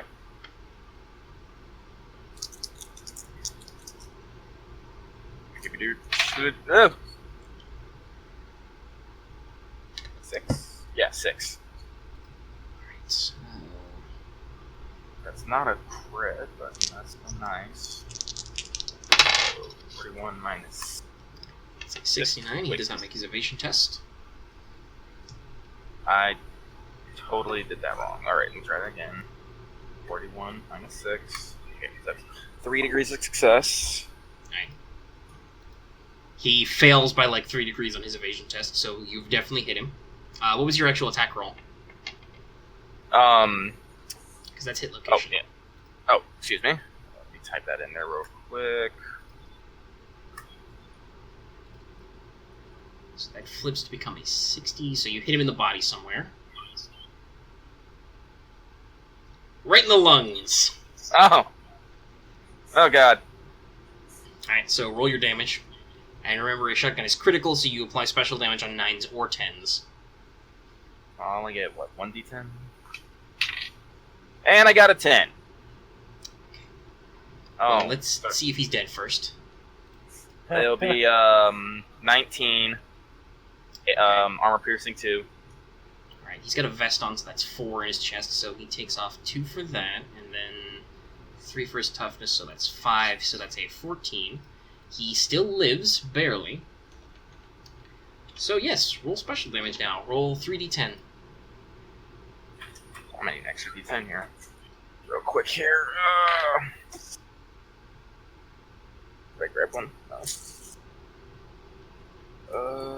Shit, there's one. Alright, so I rolled a 4, 1, and 2. Alright, so what's your total add up?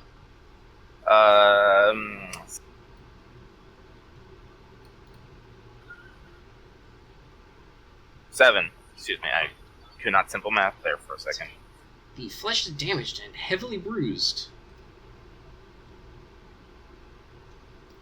which actually matters because he gets more bruises than his toughness modifier divided by 2, or times 2, I mean. He becomes fatigued.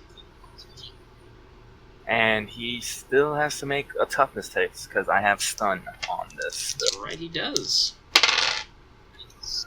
There it is. There's odd 8. He's fine. Ah! He says something in Russian which you think would be like, "Your gun is nothing like winter." As he takes a chest full of electrified buckshot and just,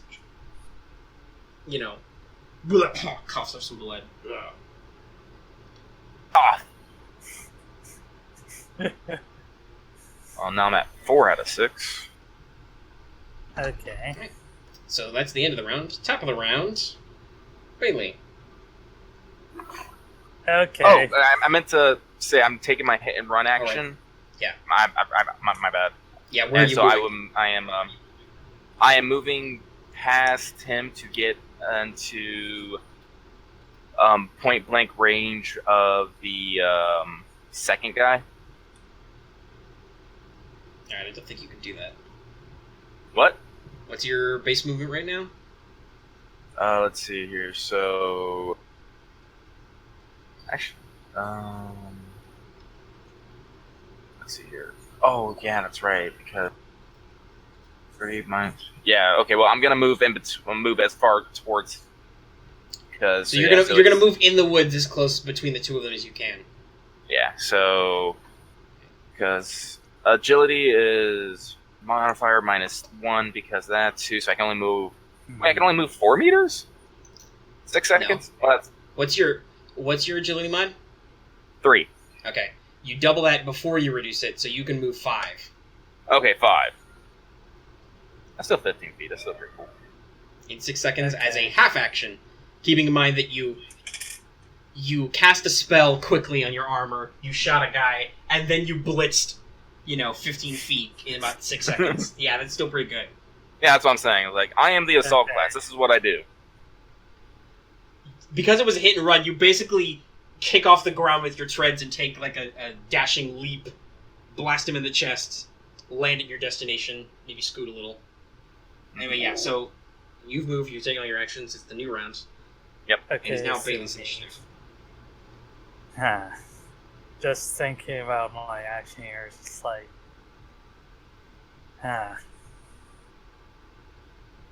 Question, what would be the most dangerous action to do here? Grenades. No, So- most dangerous, either... I mean, you're in combo, you're already in a dangerous situation. The point of Thrill Seeker is not necessarily to nitpick every decision. But, I mean, if you wanted my Okay. objective opinion, that would I'm probably just- either be blazing away wildly into the forest, or you throw fire into the forest in winter. Huh. Well, I'm not going to do that. I'll do, I think for this time I'll do full auto on that guy that tried to full auto me. Right? So you make an auto fire attack. That's your warfare range plus 20. Yep. Warfare. And you're obviously within close range, so plus 10. Yep. That's. Do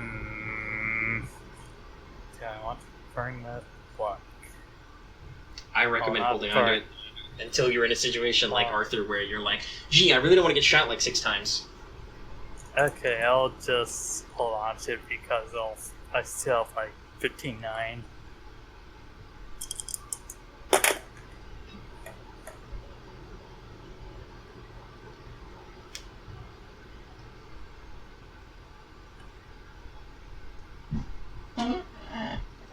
Okay, so that is...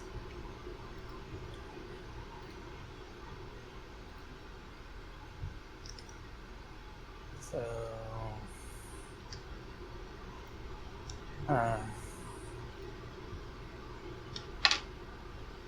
So I think that's 5 degrees of success. Yep. Which means you get 5 hits. But Yep. first, let him roll his evasion. gets a 20 out of 35, so that's one difficulty. Yeah. Alright, so he dodges one hit, so roll your damage 4 times. Okay. What did you get an 8? You shoot him in the leg again. Okay, I'll attempt to roll.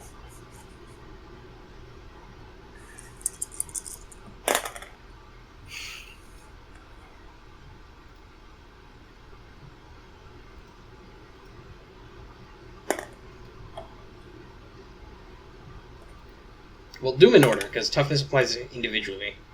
Okay. So tell me what you roll in the first one. Okay, so first one was 10. Okay. So that would be... Is that 10 total? And well, it's not 10 total, so I should mark that up. So it should be full. So it's like I roll a 10 on the dice and plus 2, and it's pierce 2. Well, you're shooting him in the leg, so it doesn't do any harm. Okay. But that's a 10, so you did special damage. So go ahead and roll Okay. 3d10s. Okay. You might have to rework the special damage to be a little bit better.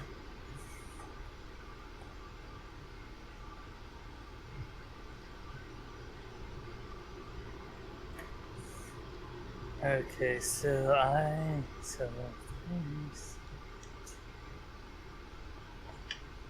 got 12 on the special damage, 3d10.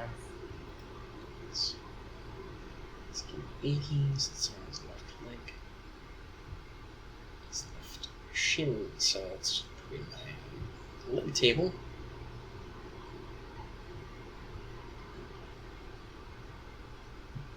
He takes a bruise as the flesh is damaged.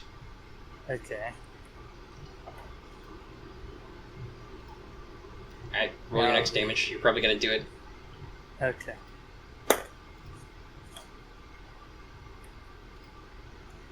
This next one is... Okay, so I got 8 total. Alright, yeah, that does him in. Okay.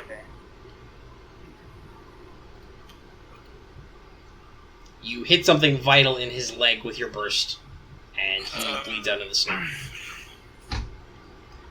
Oh.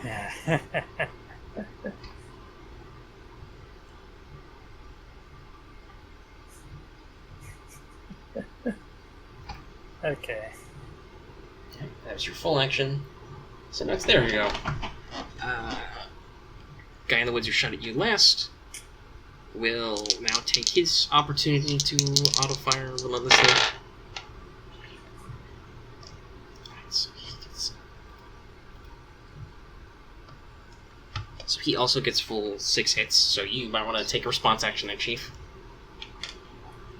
Because I rolled a 12. Okay. So I'm going... So I have either... Illusion or power.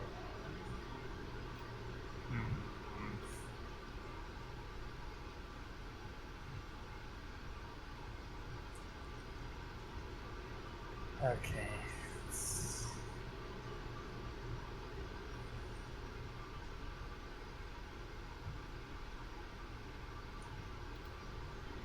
Alright, I'll go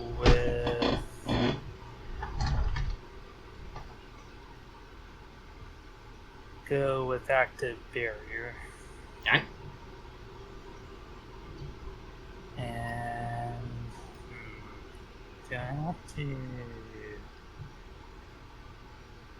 And there's 2 different things I can spend here to add onto my roll. Yeah, probably. For luck or... Yeah, you can burn charges because it's a spellcasting roll. Okay, so since I haven't really burned too many on my Ethereum core, I'll spend 1. Alright. That's a plus 20, I believe. Okay, so that would put me up at... Okay, 57. So just go with that and save a left point. Turn stuff if I want to use it afterwards.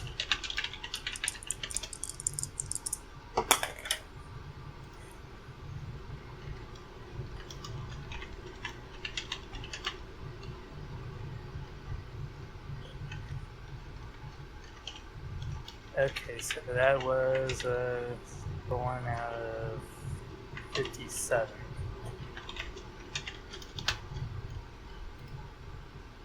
Oh, okay. Critical success. You block them all. Unlike Arthur, you conjure a barrier successfully in front of you. All 6 bullets in his short burst just bounce right off. Your glimmering force field of a shield. Yeah. That guy curses in Russian at you. It's like...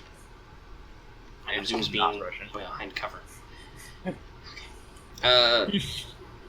Submachine guy who got shotguns will... he will dive for cover. Once again, double checking my own action list here.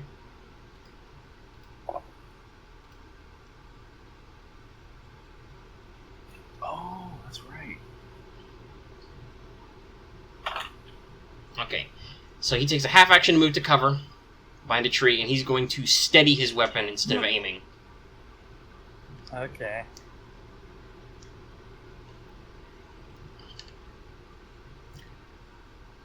Because you can gain these steady weapon benefits when you use an auto-fire attack, but not aiming. But unlike aiming, if you move or you're hit with an attack, you lose the benefit of steady. You only lose the benefit of taking an aim action if you lose line of sight. Oh. Completely forgot about my steady hand in all this. Oh yeah, that's actually You shouldn't do important. that. Yeah, don't forget about that. The other guy who's already in cover will take his opportunity to roll a full auto attack on Arthur. I'm at my dodge. And he does not as good as the other guys, because that's only I think that's 43 out of 60, that's only 1 degree of success, so that's 1 hit. I got a 2 Alright, on my barrier. Alright. I should have said that. yes, you should clarify, but yes. 1 bullet, that's not a big deal. Boom! Bounces off, smacks a tree. Yay. And Arthur, it is now your initiative. Oh shit. Alright, so my shotgun has slow, which means I can only fire it once. Yeah. And both guys have taken cover from me? Yeah. Alright. It's only partial cover, though. Because they're just hiding behind trees. Am I able, is 5 meters enough to circumvent his cover? One of them's cover? Yeah, you could circle around. I'd like to circle around the guy who was farthest. So, continue my, Alright. continue my movement. Alright, so now he is about 6 meters away from you, ish. Because you, jumped 5 forward and circled into the woods. And actually, if I'm not mistaken, where's my sample modifiers? Yeah, flanking a target, which is what you're doing. You're explicitly taking a half move not to get closer to him because around his cover actually gives you a plus 20. Oh, okay. Cool. Well, then he's gonna get a chest full of shocky shot. Alright.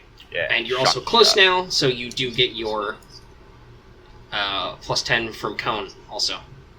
So you're plus 30 to this attack. You're probably not going to do so good. No, I got 9.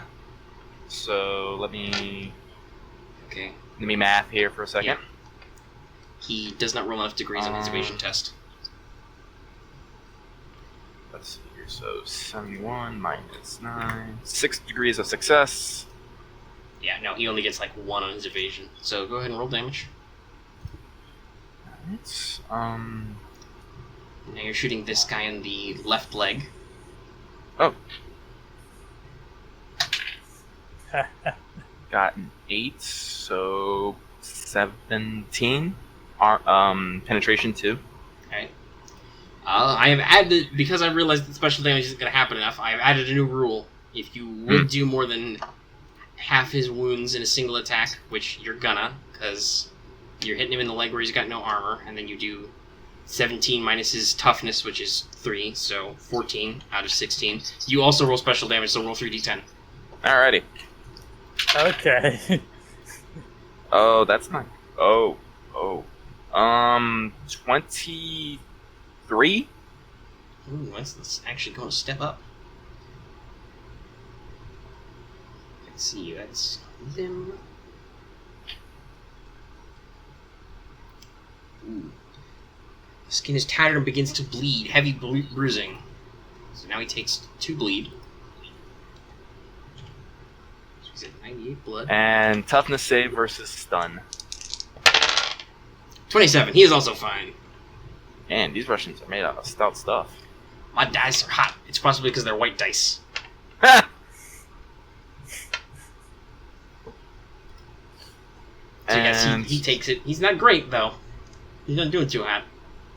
Alright, so yep, that's my turn. I took 2 half actions and a response. My response. Alright. Well, the round is now over. We jump back to Bailey. Okay. There's a guy in cover trying to shoot you. Okay. And distance?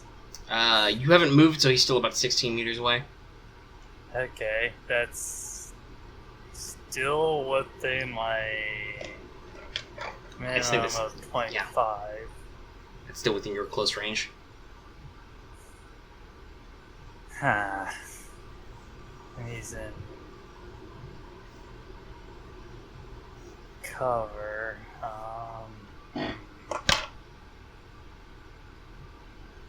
So that would be what, like, minus... It's a minus 10.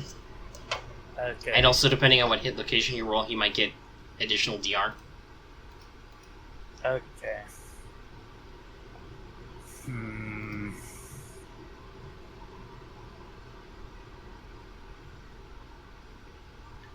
Yeah, a tree is a heavy environmental object, so that's 4 extra points of damage reduction. Alright. So if you hit him in, like, his legs or his torso, which are behind the tree, he's more protected.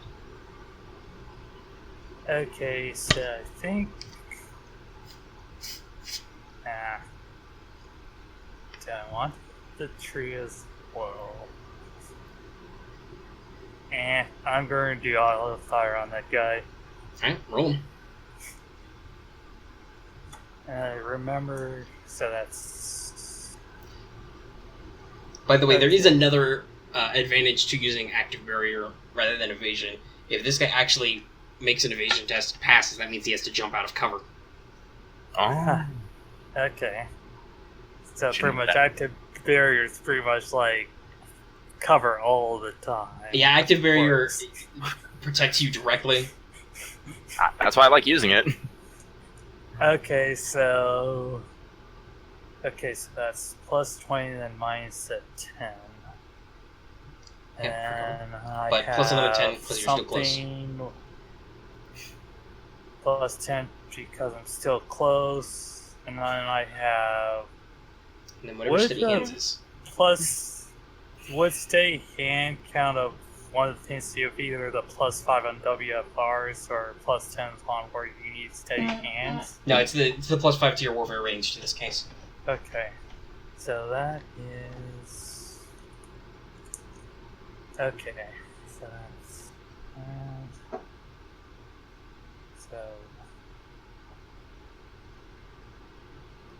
So 34, 54, and then the plus 10, minus 10, so it's cancel each other out. So I need to roll on the 54.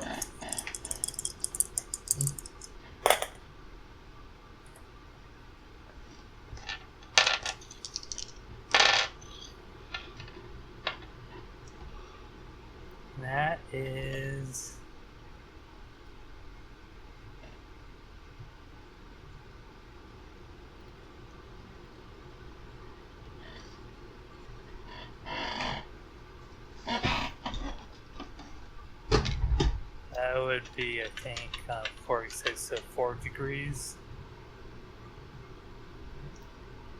Yeah, probably. Alright, so that's 4 hits. Yeah, it'd be... And you rolled an 8 again. Are you rolling physical dice? Yes. Okay. That's weird that you keep rolling 8s. Probably... I was rolling them well enough, but it's just like... Nah, it's weird. You keep rolling them. You guys Well, keep shooting the legs. Unless you just want me to re-roll that. No, it's fine. You hit him. You hit him 4 times. I really He's wish probably gonna be done so. We should probably Well, find actually, he might not, another. though, because he's got cover. We should probably find out what happened to Robo Notori and maybe get a new dice roller. Yeah. I'll Okay. look That's at on that. you, server admin. Time to roll that first one. Yeah, roll the first one. We all server admin. I split the power. We had a triumvirate thing. Yar. Okay, so... That I am gonna look into right now what I have. But Pierce 2 doesn't count because, like... I know, it does, because he's got cover now.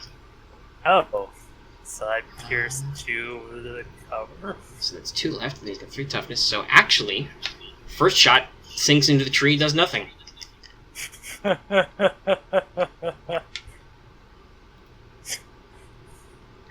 is the other thing. Now- Cover is very important. Okay, so second shot. Yep.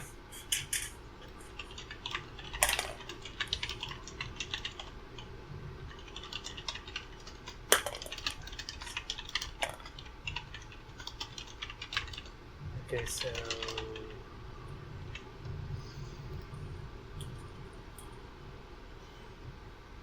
For second one. Alright. That's... all 2, and then top, which is... Yep. No. Okay, so 5. Taking out from that one. Oh. You do a few wounds. You hit him with some splinters.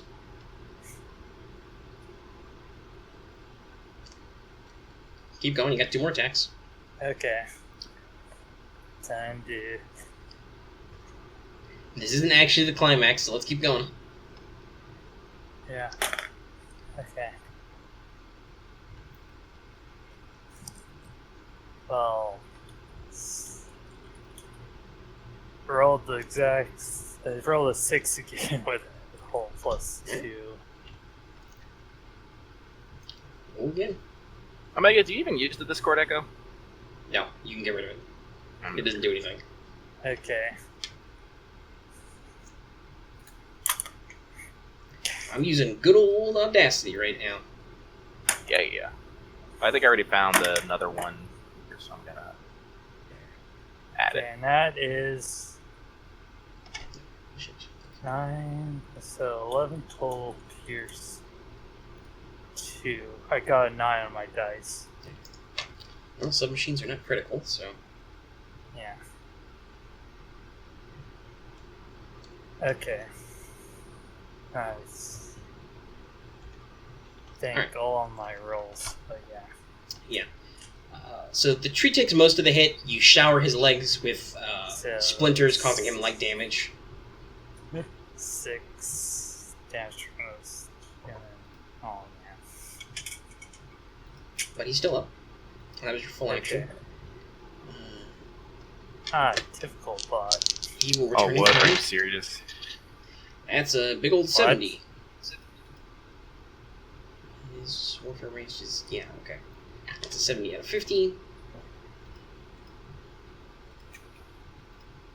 It's his second on-fire attack. So his shots go wide.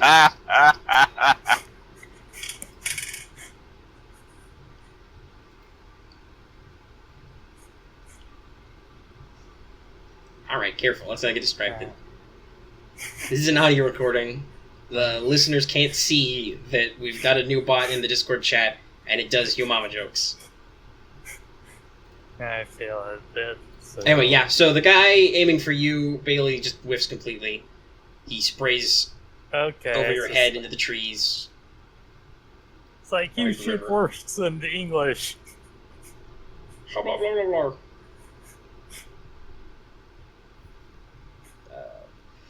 blah. Bourgeoisie must fall. Proletariat for life.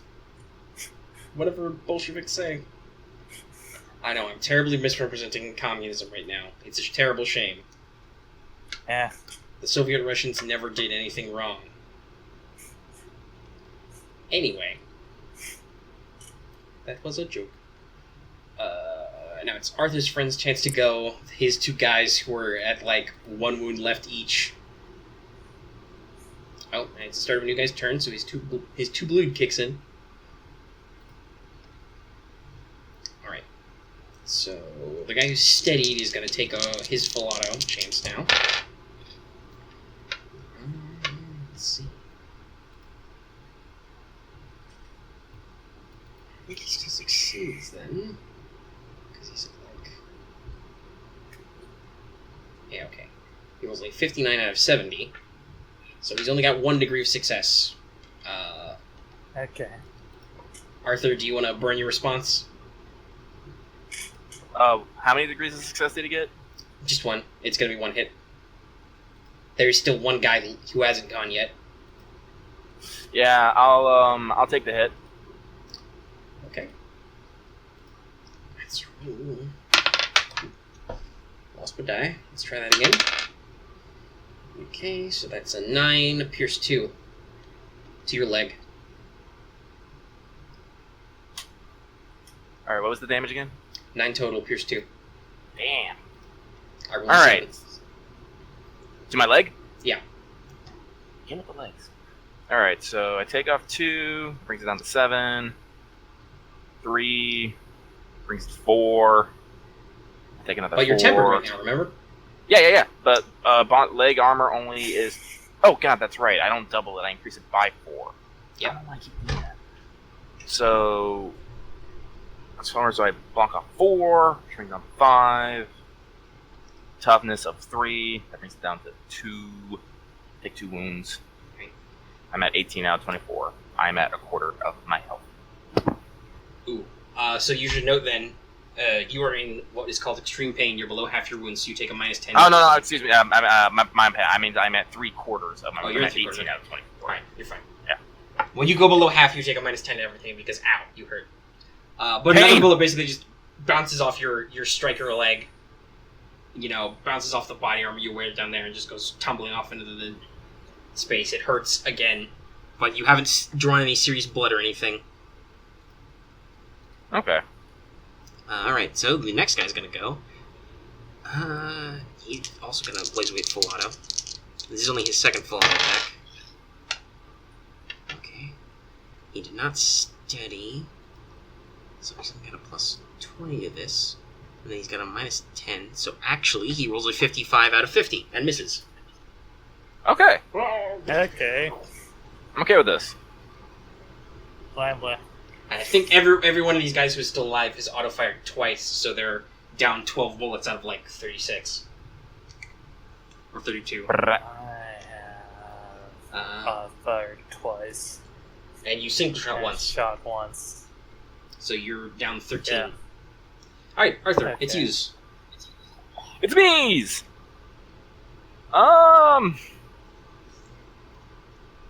Has it been 2 times? There's one guy who's basically behind you now because you blew past him, who is in cover, and then you have flanked another guy who is not in cover from you. Well, I'm gonna shoot guy not in cover again. You're still flanking, so still I take still that plus get- 20. He didn't move, And he then I'll decided take to my shoot plus- at you more. Haha! Foolish. Yeah, funnily enough, these, random communist Oh. revolutionaries think that firing at full auto at people in close range would help them. Somehow Normally it's not it would. working. Magic, bitch! Alright, and this guy's probably gonna be the deaded here because I rolled a 7 out of 64, which is 5 degrees of success. Alright. Yeah, double odd 7. See? Yeah, that's 7, right? Yeah. Now that's a 63. Goes He does from not evade. 0. He does not evade. He rolls a 63. I have like 25 now. So roll my damage. So 1d10 plus 9. It's a 5, so Oh, 14. Roll result of 20? Oh, my roll, no, it was a 7. Oh, okay. So that becomes 7d. And then, Once again with the goddamn legs. You guys need to stop rolling 7s and 8s. Like, 70 up is both legs. Oh, actually, no, wait. So, technically, if you rolled a 7 exactly, that's a 70, so that's the body. Yeah. Okay, that's fine. That's good. Okay, different. Yes, it's different. You hit him in the It's torso somewhere. Alright. We just hate the legs. Well, you I was hate like, legs because do you hate leg- literally keep do you rolling hate leg day? 8s. If you hate leg day, let's get shot in the leg. Oh, actually, I got the bot working. You can't do like 1d whatever, but you can just go like roll 100 and get a number. He's just you you tell just how use many the sides you dollar roll. sign. That's not technically good for a 2d10 roll if you were rolling like multiple d10s for damage, but yeah, for percentiles, yeah, you can roll 100. Yeah, let's see here. But so I rolled a 5 for damage, which brings it up to 14 damage. Armor piercing 2 with stun. Alright. Well, you did actually hit him in the torso, so his armor vest counts some. But you do have 2 pierce. So he takes 2 off that, and then 3 off, so basically 5 off the 15 you rolled? 14. Is that right? 14? Okay. Yeah. So that's 9. He has 2 wounds left. He is dead. You blast him somewhere in the upper torso full of buckshot, and he falls over dead. Blarg. Bark. I will now take my immediate move action. Well, not my hit and run, just my other half action to make a beeline towards the guy who's still alive. Alright, you're going to close distance with him? Yep. Okay. You can get within melee range, basically. Oh, wow, really? Okay, cool. With 5 meters? Yeah. You moved 5 meters, like, up and past him, and then circled around. So, yes, you are able to, by pushing another 5 meters, can make it to him. Sweet. And that's my turn. Alright. Top of the round. Really? Okay. Your guy is still alive. He's Oh. hugging that tree. Yes. Great. And Arthur's by that guy. No, there's 2 guys left alive. Okay. Arthur's guy is on his last legs. He could probably punch him and he would stop. Okay. Let's see here.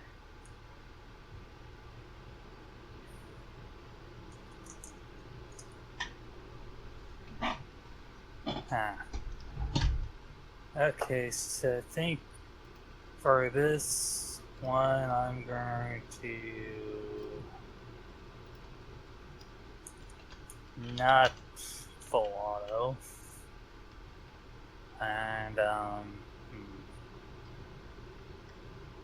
so it's a half action to move. Yep. Well, minimum. Okay. Half action to move your base movement. Full action move is basically twice that. Then there's charging, dashing, etc. Okay, so then I'll...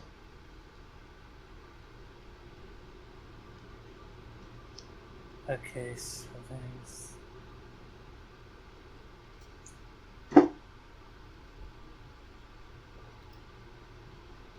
Okay, well, dash and charge are both full actions. So I think I'll move and try to get an angle where I can shoot the guy where he's... Alright, what's your base movement? My base movement is... Right, base... Okay. Point up. What's your agility? My Basically. agility mod is 3. Alright, so you double that because you're in strikers to 6. 6.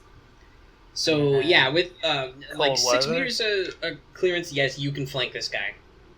And then doesn't the -1 print cold? You don't have cold weather gear, you have fire starter, remember? Oh, right, but... Right, don't I have to activate that first? No. Okay. I believe that's a passive quality of the spell. Okay. Okay, so... Do that 6 meters and I'll just fire. So the line in question is, additionally, so long as you are conscious and can move your hands, you can warm yourself enough to take no ill effects from cold temperatures. Alright. So yes, you okay. half action move to circle him, and then you'll take just a single shot. But you're flanking him, so you get a +20 to this attack, so go for it. Okay. And you don't take your +20. minus for cover because he's not in cover, face to you, So basically. +20, then add +5 for the other thing, so... Yeah. And you're still at close range, so don't forget that +10. That's... Okay, that's 6... Okay. You guys are basically knife fighting with guns. Knife fighting? Like, this is not the intended range Knife. of the weapons you're using. You're much closer. Okay. Commence virtuous mission.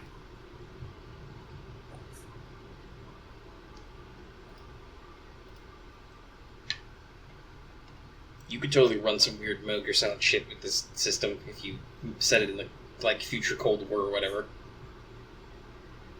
Attack Russian jungles with mages. Okay, so 40 out of 64 this time. Okay. It's only 2 degrees of success. Alright. Well, you're single shotting, so you only hit once. And... no, he only gets 1 degree. Okay.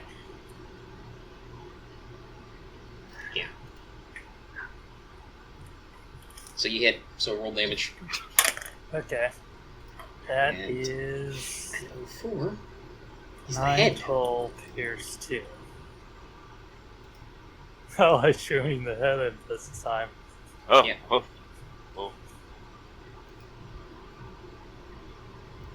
Specifically, Ot 4 is the nose. Oh! And you got 9? So it's going from the leg to hitting the nose. Yeah, getting away from the cover seems to work for you. You get him dead on the nose. You have now become a nose hunter, which I mentioned before. This is a super originally based on a Halo homebrew, and nose hunting happened several times in the very first playtest game I ever played with those guys. So Oh my you've God. now inherited the mantle of the nose hunter. That communist red Russian soldier is dead, as he's been shot in the face. Blarm. Or maybe It's like... Dead. This is what happens when you don't wear helmets. Alright, that's your turn. It's just the guy on Arthur. Yep. Free action, drop SMG. Half action, draw knife. Next half action, stab with knife.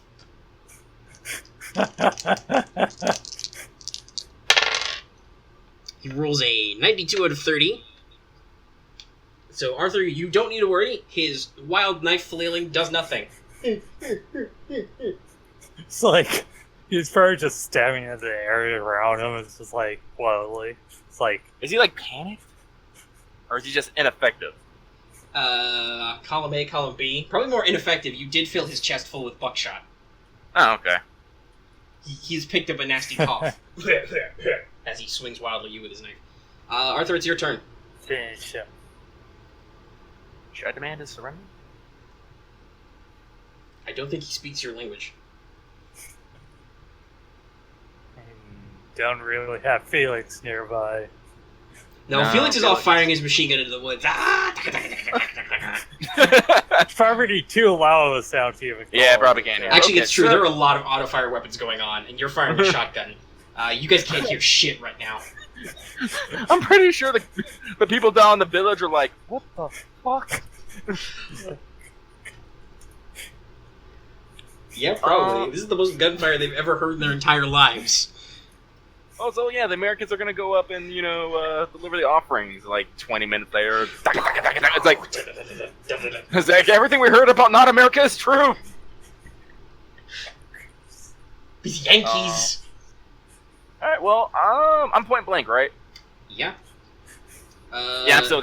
He is, however, attempting to engage in melee with you, so you would take a penalty for that, which I have think a vertical is grip. opposite. Yeah, you do. What is it? I know Look at my modifiers. I think it He's in reduces it melee. to -10. But isn't there also like point blank? Well, yeah. The modifier for firing into a target who's in melee with you overrides the point blank. Okay. So you would pretty much have to move back and then. Yeah. Which you could. You only get one attack anyway. Yeah. You could basically disengage as your move in action and take a shot. Never retreat. Or you can just Always take move. the -10 probably for your vertical grip and just plug him. Yeah, I'm just gonna plug him. Alright. You... No, I guess your close range bonus doesn't apply. You do an extra d10 of damage, though, because cone. If you hit him. I assume you're going to hit him. No, I do not hit him. I got a 92. Oh, okay. In his ineffectual knife flailing, he smacks the barrel of your gun, and you unload your shot over his shoulder. Slam. He's very astonished he did that. I'm very astonished. Everyone is astonished. Okay. So it's like, huh? What? It's like, But so I can't do that, and then I mean, you gotta I have can't action. draw. I can't draw. I could punch him. Yeah, you can just slug him. Yeah, I'm just gonna slug him. Alright, roll war for melee this time. Let's see if that works better. Yeah. No, I got a 46 out of Okay. 44? 41, excuse me. Yeah, he does not need to parry, but okay. You punch him, you miss. okay. Basically, you fire with the shotgun, you drop your vertical grip hand and go for your left hook, and he right out the way. Oh no! Swinging with my foot doesn't mean I drop my weapon, do I? No. So I just maintain a one-handed grip. Very well then. You can resume that. You can resume a two-handed grip to actually fire for free. All right. Okay. Or if you wanted to, you could keep it in one hand and then take, certain penalties for that. Nah, I'm not gonna do that. Too much thinking. Anyway, new round, Bailey. Your comrade appears to be of slight concern with not hitting his last guy somehow. Okay. I'm not going to. Of course, I'm not going to fire into melee. That would be the most dangerous thing to do, though. It is. Do you want to not fire into melee? I'm. Because that's a will test. You can try your luck.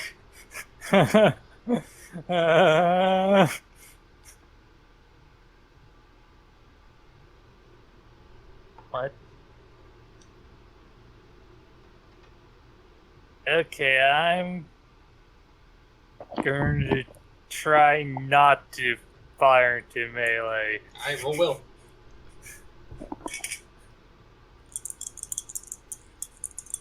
There's one thing this system always has. It's friendly fire. Incidents.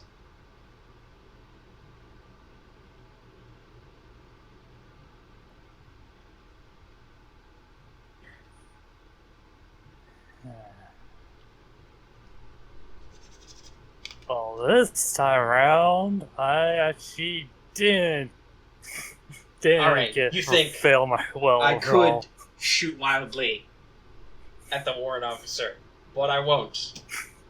Because that's no fun. Warrant officers are no fun being shot at. There's no thrills to be had here, it's just a bad idea. Yeah. Okay, so I'm going to instead charge at the guy. Alright, well, you have a melee... well, I suppose you could charge and punch him. Yeah. Alright. I can Okay, discharge from your platform. base movement is 6 right now? Yeah. Okay, yeah. So I think charge is a maximum of like times 4? Or is it times 3? I have it right up here.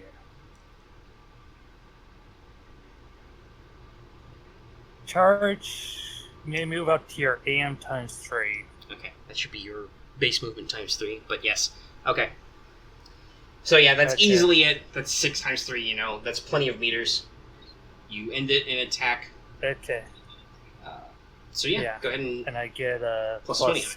20 to this. And you do plus 2 damage, so go ahead and roll. Okay.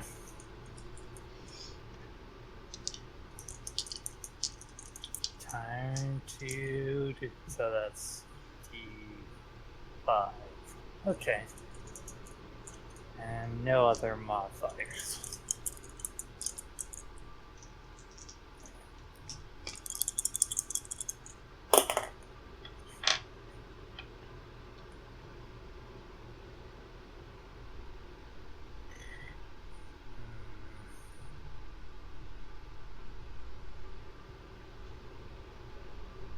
Well, I failed that roll, so I think I'll spend a willpower to try again.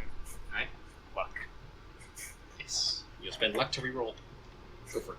Because I got like a 77 out of like 55 on that one. So let's.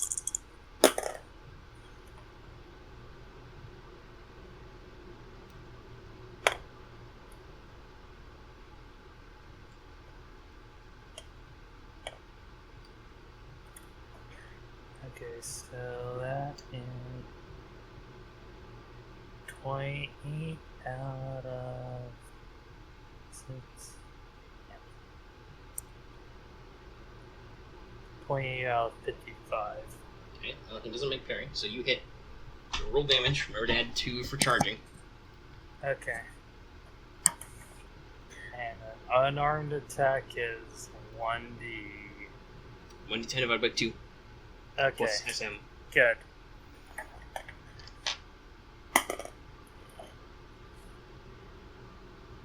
That is.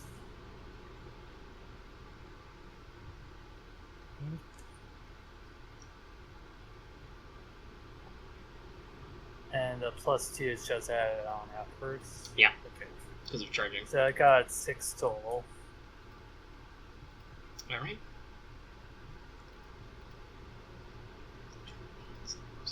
2.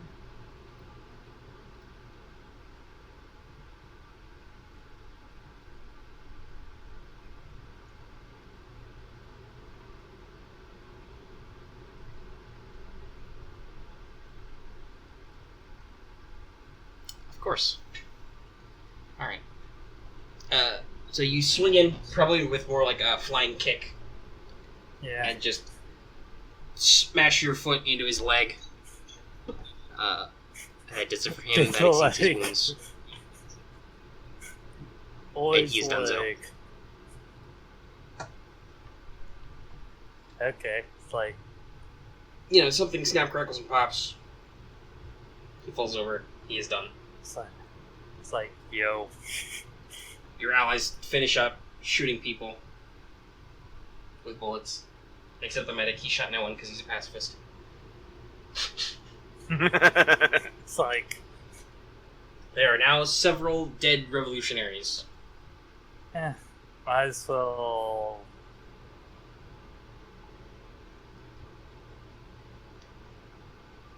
Might as well just, like, take their magazines out of their weapons, or take the weapons themselves. I don't know if I want to carry a weapon, but let's see what they got. They have Well, SMGs. there was an SMG. How many rounds do I have left in my shotgun? 2.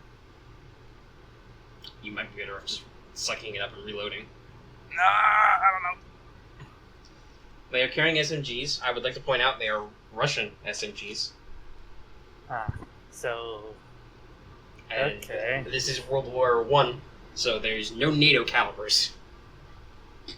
Okay. So we would have to literally take all the ammo they have, and that'd probably be all the ammo we would get. Maybe. Unless we run into more Russians. And plus, this is an R caliber. Well, as I said, if we want to use the Russian guns, we gotta use the Russian.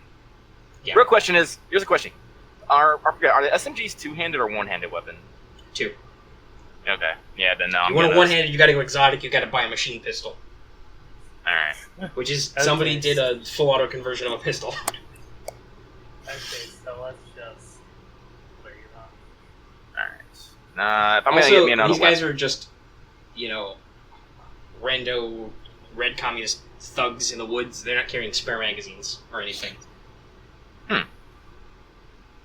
They have 32 round mags in the SMGs. Yeah. Logistically speaking, that should be enough, and yet, here we are. There's a dozen dead communist partisans in the woods, and only one of you got shot in the leg a little. I wonder what they're doing out here. You remember, you were told, there were red communist witchfinders in these hills Oh shit. looking for witches. And then some American mages stopped by, they jumped out, they yelled something at you in Russian, they shot at you, it didn't work, they shot at you some more, and now they're dead. Okay. Well, I have a pain, because I am down 6 wounds. Kinda sucks. Yeah, that sucks for me. I'll suck it up. I'll keep on rolling. I have 100% blood. I just got some bruising. I didn't actually get, pierced. It, like I said, it all basically bounced off your striker unit, which now has some lovely cosmetic scoring. It is no longer factory fresh. Haha! Also, now that you guys care, these guys would have knives on them and have armored vests. Well, we can always tell the village down, on the way back that there's, free guns and ammo. They want that shit. Free clothes, Think about- too. Yeah. They're a little worried. A little gun might help them, but otherwise I don't see a reason why we should take anything. Yeah, they weren't mages, so there's not really any trophies to scavenge or anything. Nah. Nope, let's continue on. Alright, you continue on. The rest of your trip up the river is unmolested. Probably because anything with sense left in this forest heard the gunfight and was just like, nope. Gonna go back to my hole for the rest of the day, not gonna go outside. I'm good. Probably by the time you make it to the source of the water spring, the ringing in your ears stops. Oh, awesome. Because, guns are really loud. I wonder if hearing protection has been invented yet.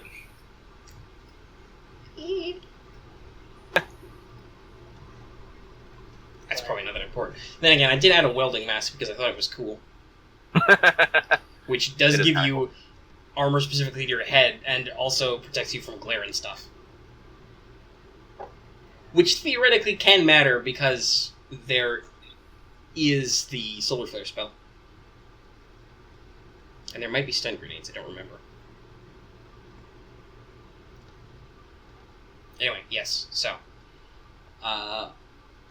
You start leaving the forest, the thicker forest, into lighter foothills, a little rocky, covered in some snow. There's probably some dead grass under it that'll come back in spring. There is some slight foothills, like I said, and there's a little bit of a rocky opening in the side of one of the hills, which sounds like the grotto in which the mana font is.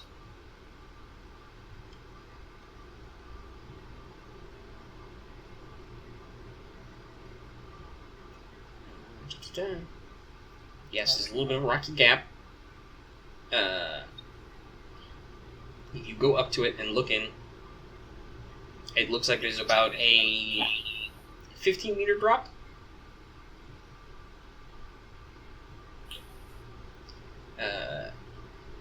Down, and then several meters back from that, basically, there's a rocky shelf, basically, below the grotto entrance. and then you go back a few meters and there's a pool of water. Okay.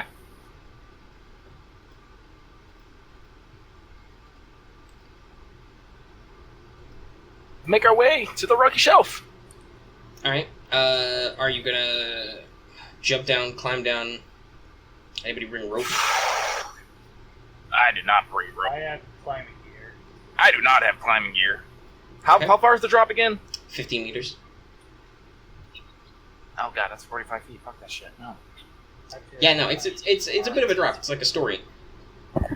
Actually. It would be enough to take falling damage. The striker if you unit. don't. Yeah, With a striker striker unit, you unit can. exists There's with, no like- climbing in it, but you can attempt to basically overhang the edge. You know, you're a couple meters of height yourself to basically overhang the edge and then try and gently drop down. Is there like bonuses for like, you know, rolling and catching your fall, like falling with style? Yeah, there's a. If you actually screw up your athletics test to jump or climb down, you then get another one as a reflex against falling. To basically Okay. roll with it. Let's see, environmental hazards. So, falling. You take 1d10 damage for each 5 meters you fall, which ignores armor but not toughness mod. And then a shorter fall might inflict. Jeez, that'd be 90-10. No, it's a 1d10 for each 5 meters. Yeah, and you said it was 45. Oh, it's No. 15. 15. You made it 45, that's feet. Yeah, that's right. I'm dumb. And then Okay. shorter falls, blah, blah, blah. Character may brace for a fall by making an athletics test. Success halves damage before toughness modifier is applied. So I could do that, but either way, I'm probably gonna get hurt. I'm Is actually climbing- honestly surprised nobody has a coil of rope.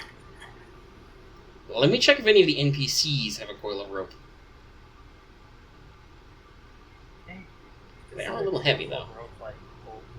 Like 20 feet. I mean, I could do like a ritual. You guys could also fish around. I mean, obviously the villagers don't jump down 45 feet. I don't know. They're fucking hardy Russian people. Maybe they do. They're like, fuck 45 feet. We're superhuman. Nope. Yeah, I'll look at. Maybe there's like a path or an easier slope. Alright, make an awareness test. Try this damn rolling thing. I don't think I'm gonna like it. No. So I got a.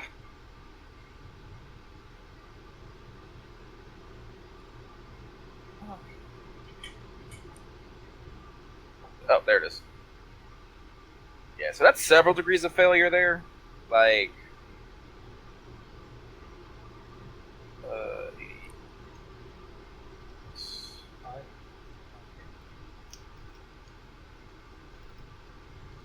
Hey, Arthur. 5 degrees of failure. Hey, guess what? No. You're in Siberia. God damn it!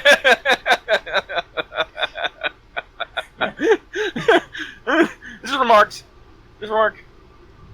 I just like just stare out into the middle distance and just remark to the squad. We're really in Siberia.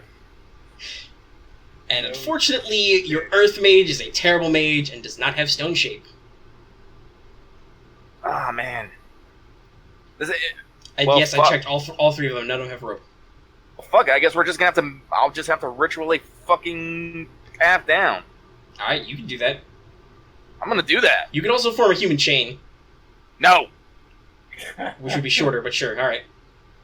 I It assume would that means be, you it wanna would be cast shorter, but then like stone something's shape. gonna effing happen and people are gonna fall. Right. Alright. So I assume that means you want to try and cast stone shape. Yeah. Because I believe handholds is actually a literal thing. It says, yeah, okay.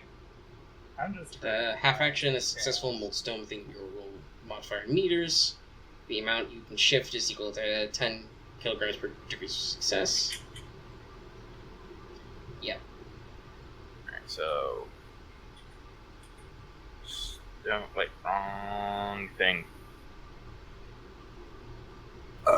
Excuse me. Alright, so the XP cost for Stone Shape is 50. So I believe that complexity is divided by 5, right? That was Yeah, because that would make this complexity 10. yeah, because erosion was 100, and that was 20. complexity 20. Yeah. Yeah. So. Yeah.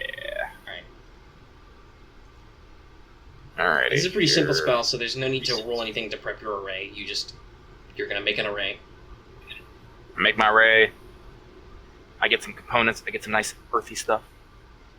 Here. Let's see. Plus 10. I'll take a moment. With my alchemist lab. Yeah. Got ritualist. That's plus 20. It's a pretty simple spell. I shouldn't really need to. You only need 1 degree, so. Yeah. Let me try this automatic dice roller again here. 99. I swear to effing God. I think I make it. Barely. Probably. Don't you have you have like a 40-something will, right? Yeah, I have a 44 will. Okay. And then... Alright, so that's 0 degrees. So actually, you pass the test, but you don't complete the ritual right away. So you gotta roll again. Alrighty. You spend 10 minutes chanting and... It's like Bailey's just looking at the thing. It's just like If you want to go ahead and quit climbing here, go. I'm going to climb. Okay. Wait, Oh. so, hold on. You, the fire mage, are going to jump into the damp grotto, which is a spring of water mana, before the other guy finishes his spell. Just to confirm. Well, that's Okay, there we go. be completely stupid, so no. Yeah, that's not dangerous, that's just unpleasant. Yeah. Alright, so this time I got several degrees of success. So after about 20 minutes of chanting, you can actually move the mana around the way you want it. Actually, now that I think about it, you're in a place of power right now. I should have, Oh, am I? yeah. There's a mana font right over there. Oh, You yeah. can throw a rock and hit it, so actually you would have passed the first time. Oh, okay. Yeah, even if I just got a plus 10, that'd been enough. Yeah, and it's plus 20, I think. Hey! So yes, so I'll make 10 minutes I'll of make you some chanting, there's a lot nice of mana to friggin' work with. You shape it into the array, and basically, I presume you shape it down, basically, to make a path. Yeah. Alright. What's your Wilmot 4? I like ritual magic. Right. It's like a fucking multi-tool, I swear to God. It just takes some time. Well, yeah, that's the point. The whole point is, I don't really want anybody to be in a situation where they're, like, completely fuckled for utility. Like, this situation. Nobody brought any rope. Your choice in the game mechanically should not be, well, I guess we just have to suck it up and jump down. On the other hand, yes, you literally wasted not wasted, but you spent 10 minutes standing at the mouth of a cave and chanting. If you were pressed for time, that'd be pretty bad. Like, if those guys ambushed you now, that would suck. Yeah, good thing we Sure. shot them already. Yeah. Now, here's the fun part. Let's see. With your 20, your added 20 for the place of power, how many degrees of success was that? 2. So, guess what? What? The range for Stone Shape is your Wilmot in meters. So, you can create 4 meters of handholds. Son of a bitch! Can I keep casting to gain extra degrees of success? Yeah, I guess if you want to take more time, sure. It's like, I just use my next Yeah, roll for that? I was about to say that. We should go ahead and use your 19. So figure out how many degrees of that is. Hang on 1 second here. just So it's gonna take 20 minutes? All Yeah. this. Because more degrees So means you can extend, so theoretically you could make a bridge down. Rather than just make handholds, you could just make a bit of rock stick out. And so that's 8 degrees. So, I mean, I got 6 degrees of success, so that'd be 8 total times So that's 2. 8 you meters said? of extension. Oh, it's 8 meters of extension. What's the total length? What, 15? Yeah.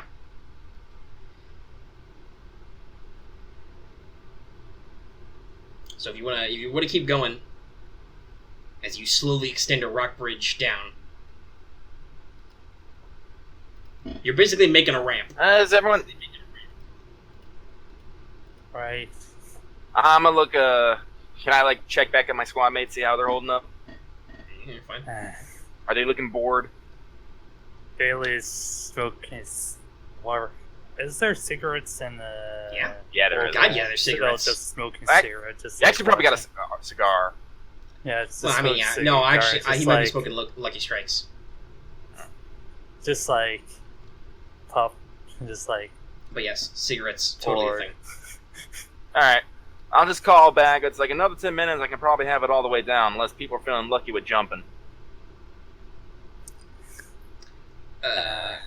Cabrera thinks about it, but she's like, you know, a good entrance is just fine if it's easy.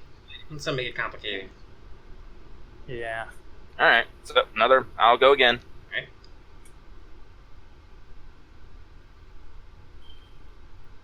$100. Shit! Am I out of luck? I am out of luck. Yeah. Son of a bitch! It's 1 degree of success. Alright. 9 meters. It has now been 30 minutes. Oh my god. I'll go instruct the squad. Bailey, you stay with me. Rest of you guys, go secure the perimeter. Okay. Alright. They do so. And I'm gonna keep going. Yeah. Your sounds And I'm gonna- scout I'm your scout and your sniper probably disappear into some trees. Yeah. Do not ask Aracely how she does that in Strikers. But she was a cat burglar, basically. And as the ritual is going, can I burn an Ethereum charge to add it, or is that like overwritten by the mana font? No, you can burn it. This is technically a spellcasting roll. All right, so yeah, I'll burn it, and I'm gonna bring this bonus even higher. So I want this done. So let's roll one more time. I think it's actually impossible for me to fail, because unless it's a crit failure. Don't spook me, bro. 100. Wow. This is- Well, as I said, rolls this is all why over I the place. spent. Man. Yeah, it's like 2 degrees. Yeah. Let me. So that's 11. That means you're under the 5 meter mark, so there's no falling damage.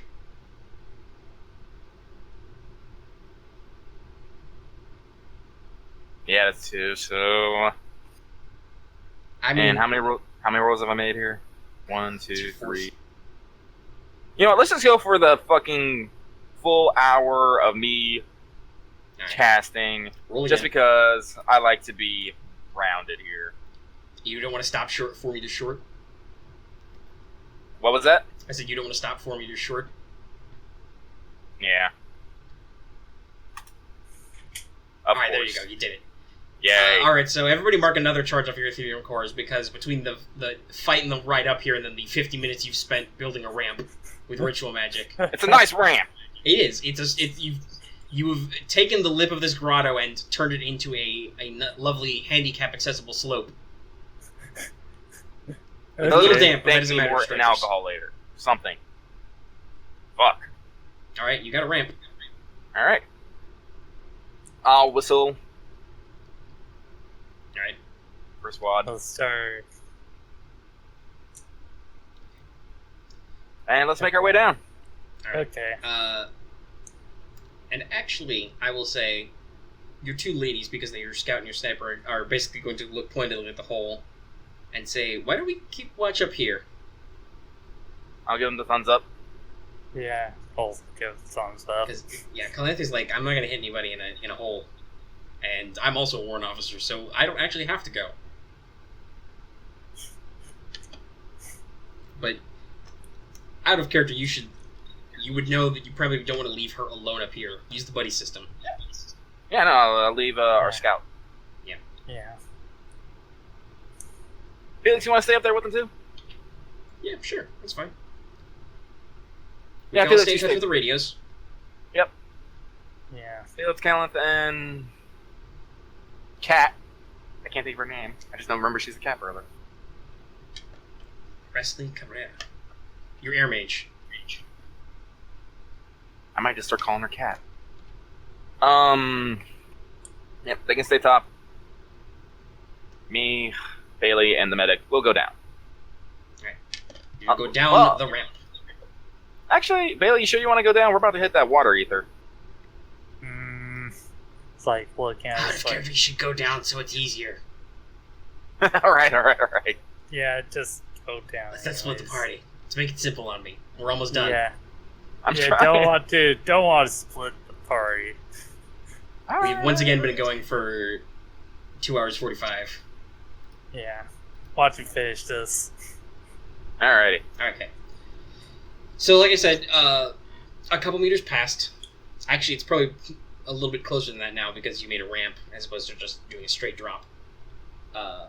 There is a pool of pure water. The cave is moist and smells of clean water. Mm-hmm. So yeah, you're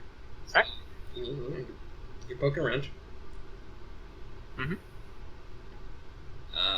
It's mostly just a cave. There's a large pool of water which seems to go through several underground gaps and channels, and basically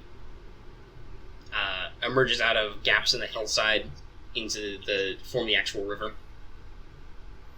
The water is unusually clear and pure, and as your eyes kind of adjust to the slightly darker light underground, it definitely seems slightly luminous. Everybody can feel the mana in the air. God damn it, brain, no. So I was just quiet. I was just gonna let you think about that. I can double check my own notes, but I'm pretty sure no, actually. It's like, Oh my god, brain. I hate you so much. it's like, It's okay, you typed it, you didn't say it. Nobody but us knows. yes.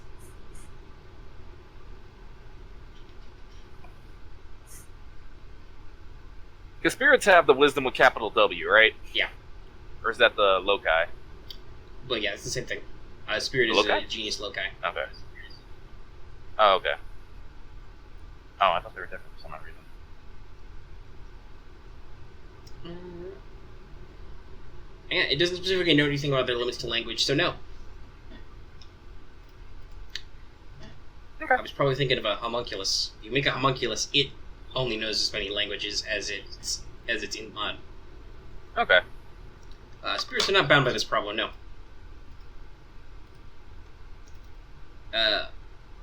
Right, so it's a cave, there's some stalactites and stalagmites and some, some cool pillars, probably some limestone in here. Like I said, you guys can all feel the increased mana content in the air, basically.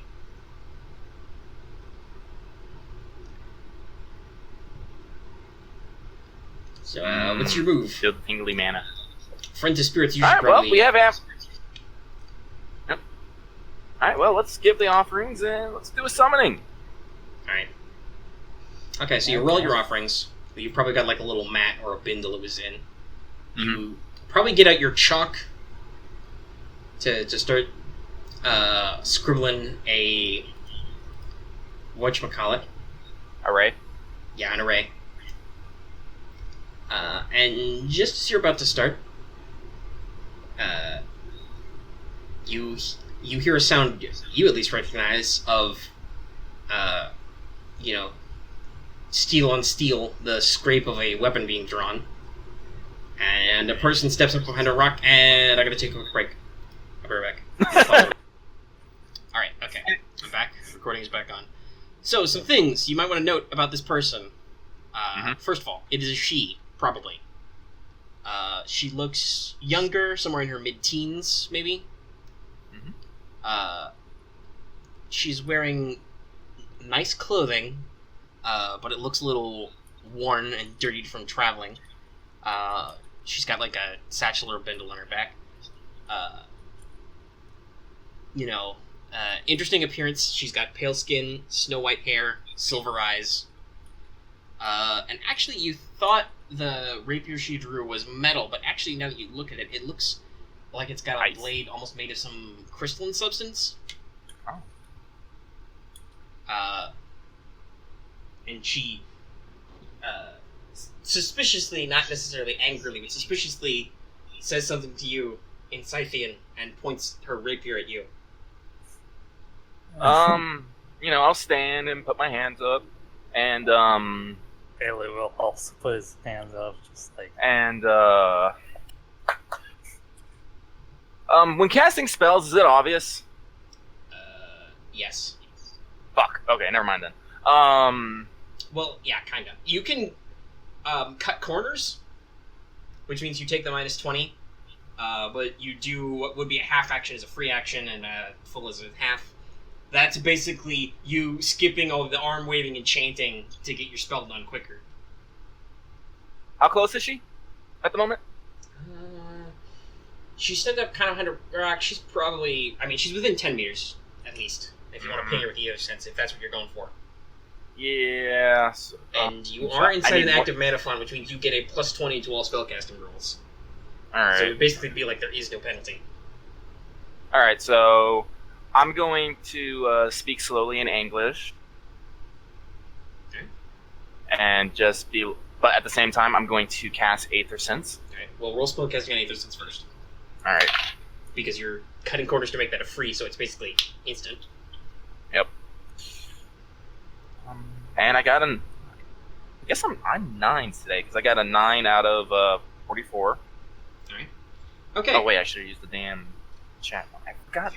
I've already forgot it's a thing. Yeah, no, it's fine. Alright. Okay. Well, first of all, holy shit, Aether Sense. This place lights up like a Christmas tree. Pretty. Everything is just covered in water mana in here. Mm-hmm. Drowning in it, if you felt inclined to a pun. You're also pretty sure that the spirit is here already. She's just incorporeal. Oh, okay. Because you can sense the presence of another mana entity. Yes, also, if you were curious, yes, this girl is a mage, in case it wasn't obvious. She's probably a highborn, because much like how you radiate two sources, she feels like water and metal. Cool. You're also Literally. pretty sure the rapier is enchanted. Oh, nice. And yeah, so she's an active mage.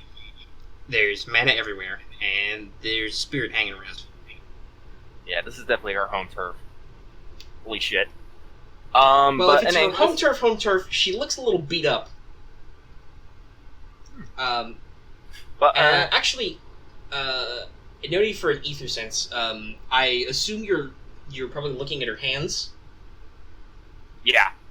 She's wearing a signet ring. Oh, okay. But so you start speaking slowly in English. What are you saying?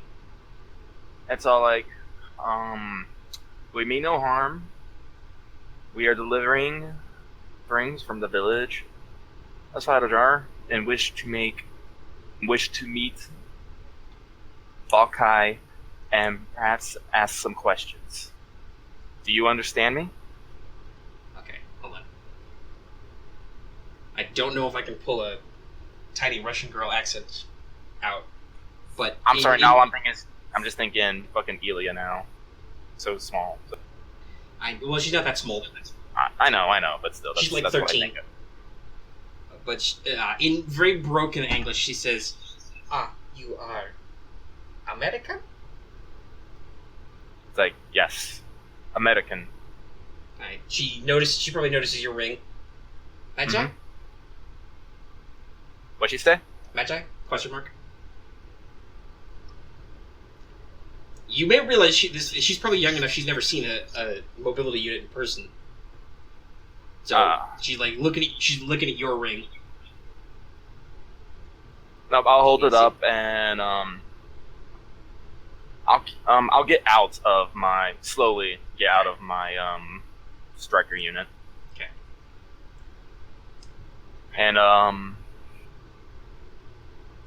Sure, the ring. And like show up my rim and be like, I am a mage of Silverlight. I mean Silverheart. Why do I keep saying fucking brain? Why? Everybody's doing it. I gotta be honest, I have to double check myself before I say your name. Alright. So she sheathes her rapier, and does, a little bow or curtsy. She says, I will turn my bow. Raisa Piotrowna Plzina. That's not actually a very fancy Russian name. That's how many names Russian people actually have. That's how you spell that. We're gonna need some. There it is. Yeah, there we go. That's a given name. Raisa, her patronymic would be Piotrowna, and her family name is Plzina. Okay. Which technically would be family name Polzin, but it's Plzina because she is a lady. Oh. And yes, I did actual research into Russian naming conventions. Because you're fucking thorough. Yes, and they're really annoying. Yeah. So she introduces herself. She is obviously highborn. Her English isn't great. On the other hand, you guys both speak Fleur, right? Yeah, I was about. I'm gonna switch over to Fleur and do you know Fleur? Ah, yes. Oh, okay. Oui. Actually, she speaks pretty good Fleur. Sweet. So basically, to save myself the trouble of continuing to trying to do an accent, she will probably come over next to you with her weapon sheathed. She introduces herself. She's very happy to see you because she understands you guys are allies. Mm-hmm. I suppose I should say, what are your first questions of her? Because she's ready to spill her life She story. looks a little worn. I'm gonna ask: is she injured? Is she all right? Did something happen? She looks a little distressed for a second, but then she hardens her heart. She remembers she's also a metal mage, so she gets all steely. Sucks it up, and basically, the tale which she will tell to you, rapidly and possibly angrily. Angrily. Yeah, I'm not gonna do an angry Russian teenage girl in French voice, but the summary is so. She's a highborn mage. She was studying at home, at her parents' estate, which is in this region, but not in the immediate area. Her house was attacked, basically, by Red Revolutionaries who were accusing her parents of heresy and counter-revolutionary action. It was all just propaganda tripe, because they were nobility, basically. Mm-hmm. That's what communism didn't like that. So they destroyed their estate, basically. She says they destroyed her father's golem forge and his workshop. She fled with several servants, though she was separated from them because there was a direwolf attack, and she basically set off on her own. And she has been wandering in the woods, scavenging, using her powers to find fresh water and stuff. For a couple weeks now. Until probably within the past week or so, she was naturally drawn to the conflux of ley lines here and was able to commune with the spirit. And at this point, Baikal probably manifests the appearance, like I said before. Tall female figure, appears slightly translucent, blue, glowing, the flowing hair, the whole 9 yards. I pay my respects to the spirit. I urge everyone else to do so as well. Grumble, grumble. I apologize for intrusion and give the offerings from the village. Baikal is happy to have them. The what? Baikal is happy to have them. She says that she was a little concerned that the villagers had not come, but she sensed there were things afoot in the wider world that she can't interact with. Because, she's stuck on the ley line. Yeah. But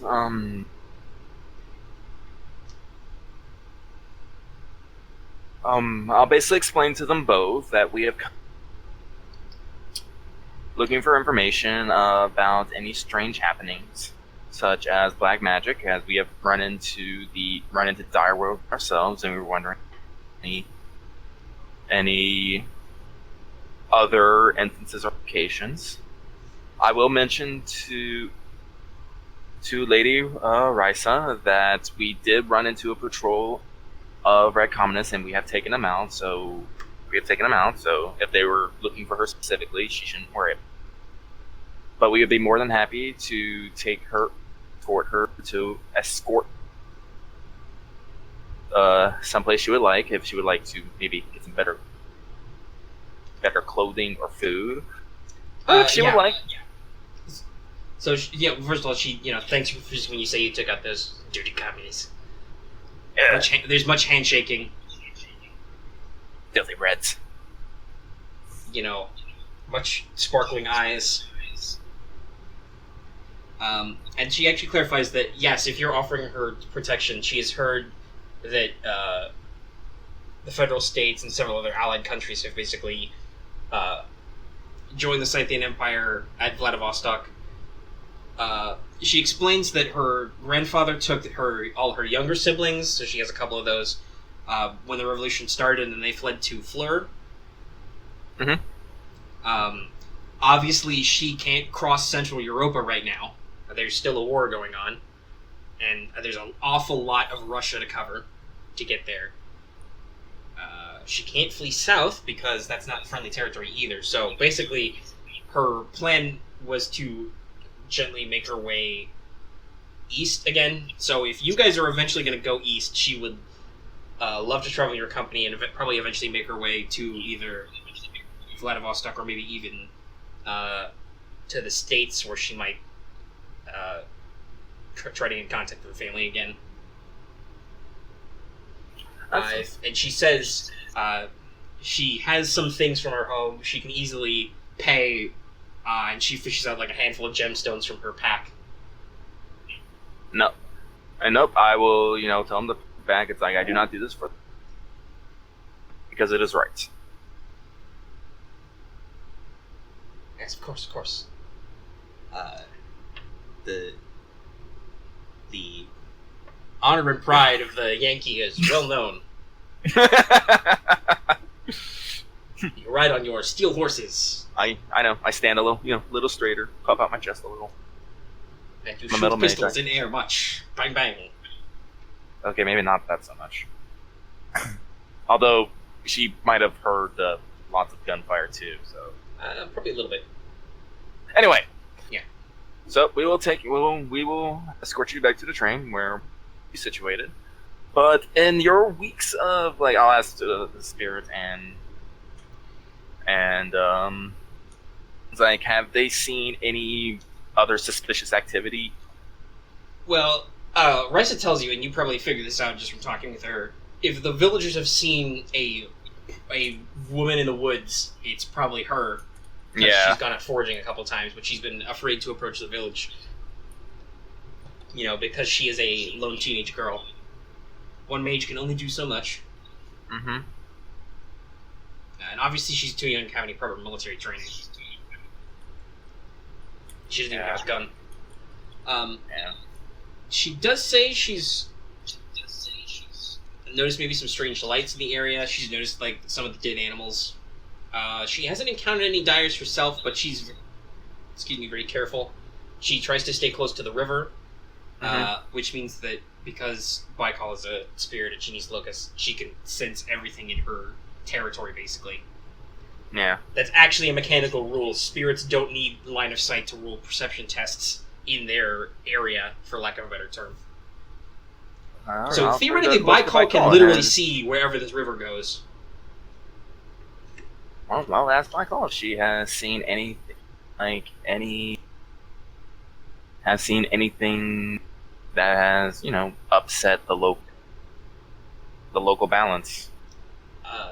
She actually replies yes. They do not come into the water, but she has felt the presence of sources of black ether moving around, possibly dyers, but also she feels something worse, something more dangerous. It doesn't dare come close enough for her to actually see it, probably because she would attack it immediately as a trespasser.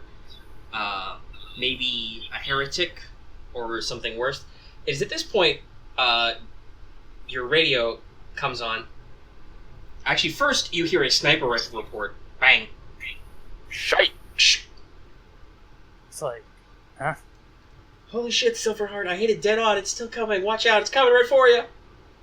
And it's like, at least Wait, get wait, right that's back all to like- strike unit. Yep, I'm gonna leap back into my striker unit. Alright. And I'm Turn gonna... around. Go ahead and roll awareness tests. Okay. Awareness. Shit! Wait, no. I'm gonna use the roller. Yeah! I'm not gonna use my dice, which might have a... I still fucking failed. I still failed too. Alright. So you don't actually hear whatever it is right away until it's right up on you. As you guys are too busy slamming back into your strikers. Rice asks, "What's going on?"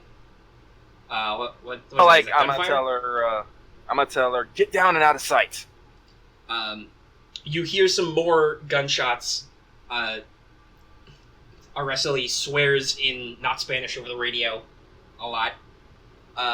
And then just as you guys get back in your strikers, at the roof of the cave, there's a huge shape, vaguely like a man, but much taller, upwards of like 10 feet, and it just smashes through, slides down your lovely created ramp, and lets out a mighty bellow.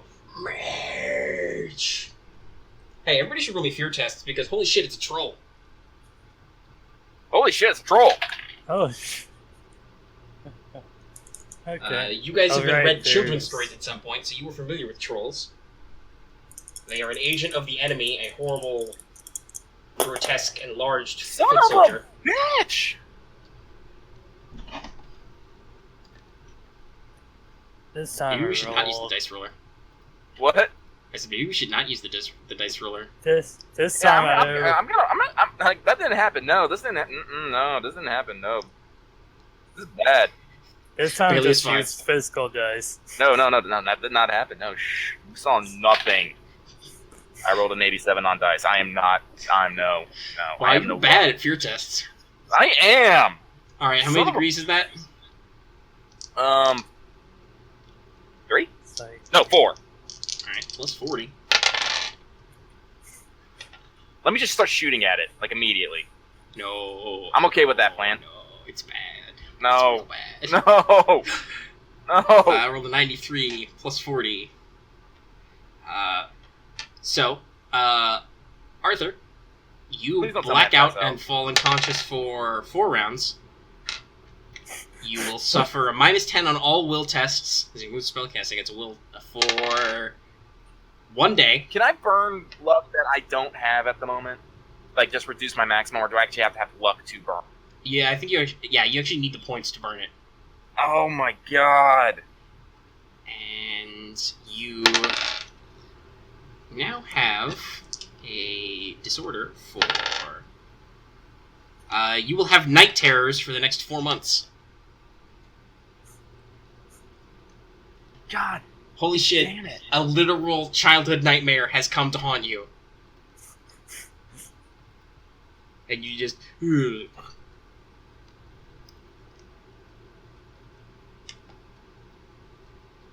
Wait a minute. Yeah? I'm thinking here. I'm trying to see if I can get something to make this like smaller, because Jesus fucking Christ, I do not want to black out. For 4 rounds. Well, you wouldn't be a Yeah. combatant. What? you I said wouldn't you be a wouldn't be a combatant, so they combatant if you pass can't. out. They wouldn't target you. God damn it! I want to make a strict for honorable. It's like I'm honorable. No, I don't pass out. I mean, yeah, okay. You can do that. That counts. all right. That would apply to I'll your take test, I that. They'll think. give me a plus 20 Okay, because so... of personal honor. So that'll make it only 2 degrees of failure. Alright, so I still rolled a 93. So that would still be the blackout and fall unconscious, but you don't get the -10 to will or the mental disorder. Oh, god damn it. Well, I think that's all the stretch I can do. Okay, I rerolled your d10. You only get 2 rounds this time. Okay. I felt it fair guess since that's you applied something that modified the test. So, alright. You're going to be out for 2 rounds.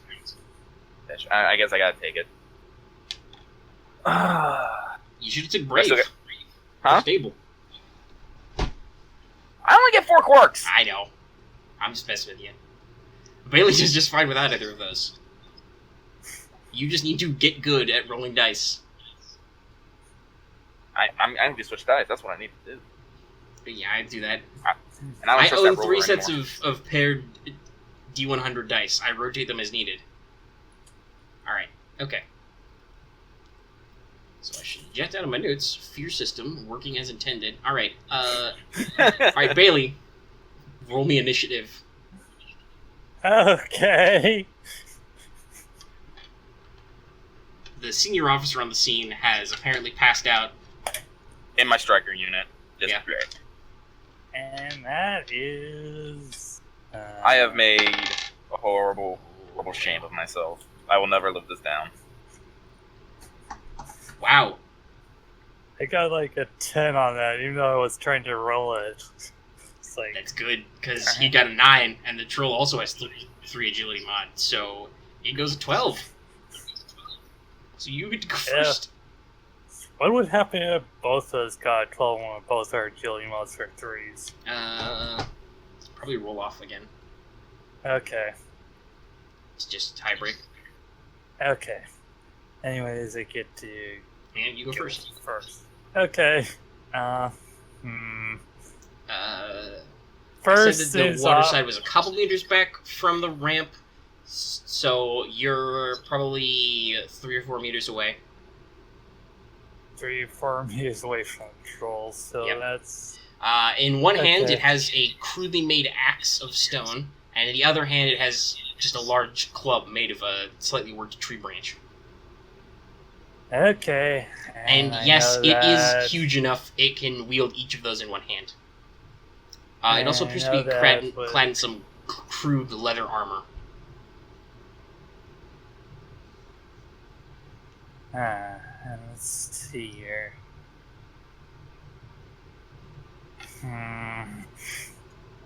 What's It's my... busy yelling things like, crush, destroy, smash. Don't think my character knows too much about trolls, so... I'll... This would be an academics or spellcraft check to check your knowledge. I mean, everybody has basic, childhood fairy story knowledge of the enemy. You know that the enemy is the thing. I'm gonna go with spellcraft and Alright, then roll it. study this thing. Go to it.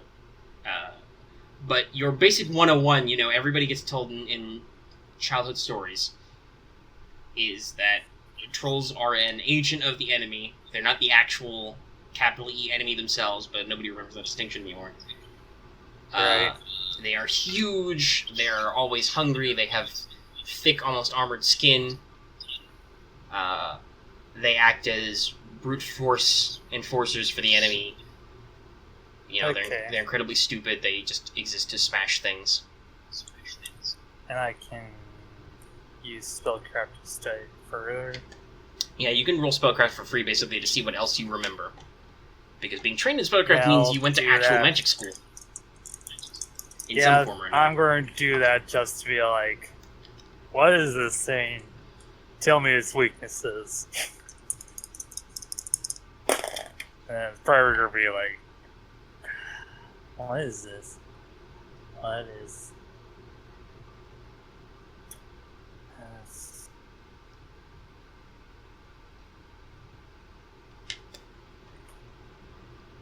Do I want to burn a luck point? You might want to save that. You're fighting a troll. Well, I mean, spend a will. Not. I know, not burn, spend- but I mean, even spending, I don't know if you want to do that just to roll your knowledge check. well, it has large things it would Either use to way, smash I you. failed. Okay. Alright. You just remember what your dear grandmama told you. about trolls. They hide under bridges sometimes. You think it wants to eat you. Or maybe it wants to squish your eyeballs into its soup. Okay, so... Get out my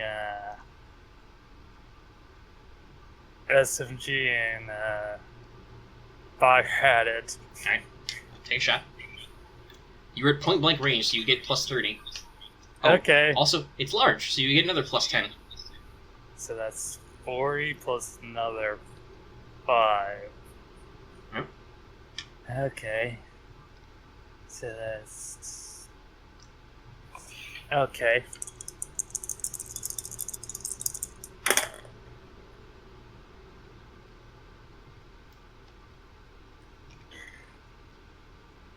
That is...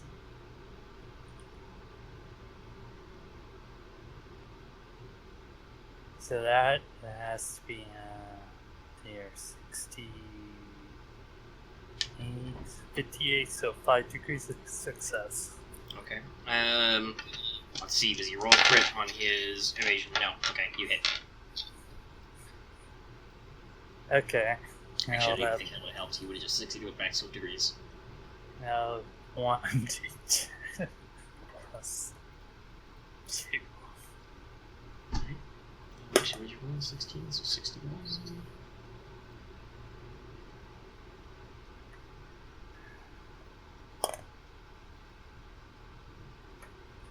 So...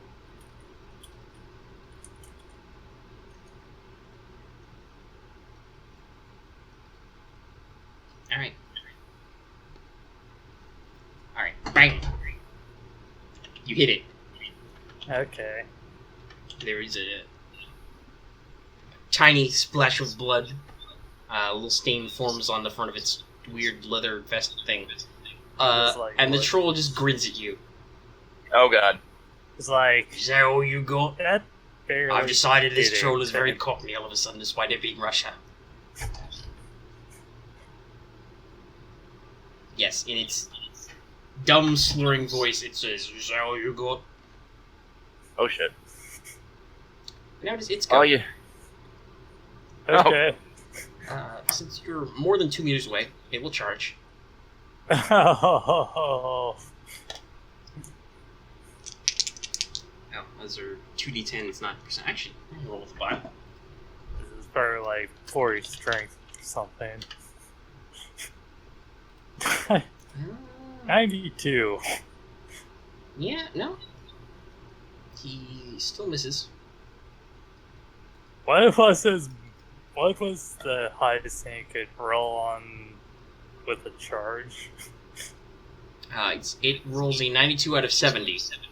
Oh, jeez.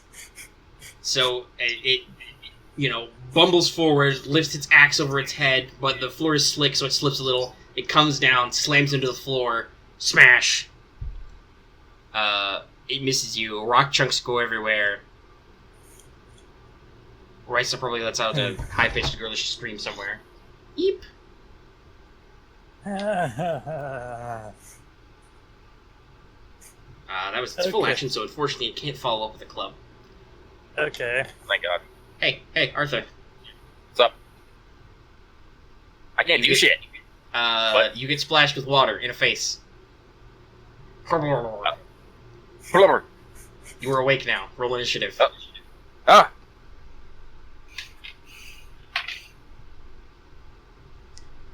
Let's see, 9 plus 3. 12. Okay, what's your agility mod? 3. Alright, roll a d10 again for me. 5. Okay, you go first. Over the troll. You are currently prone. Alrighty, let's see. You are slightly cold. You are now wet. Of course, it's top of the round again. Yes. Okay, so... Alright. And I know I am in freaking melee with the Yeah. same. Yes. Actually, It's basically got reach, so you are 2 meters away from it. okay. So that's not quite in melee. Yes. You were in melee. Well, it is in melee with you. You are not within melee with it. Okay, so I'm going to take my free action again to try to study this thing. Nah, you've already do rolled. what? You remember Wait, what? everything you remember about it. Yeah. What? You remember everything you can remember about it already. Okay. Well. It's got a large axe. It wants to smash you. One bullet didn't seem to be enough. All I know is that I'm in a freaking. Yeah, your magic might not work so good here. I'm in a place that's pretty much filled with water mana.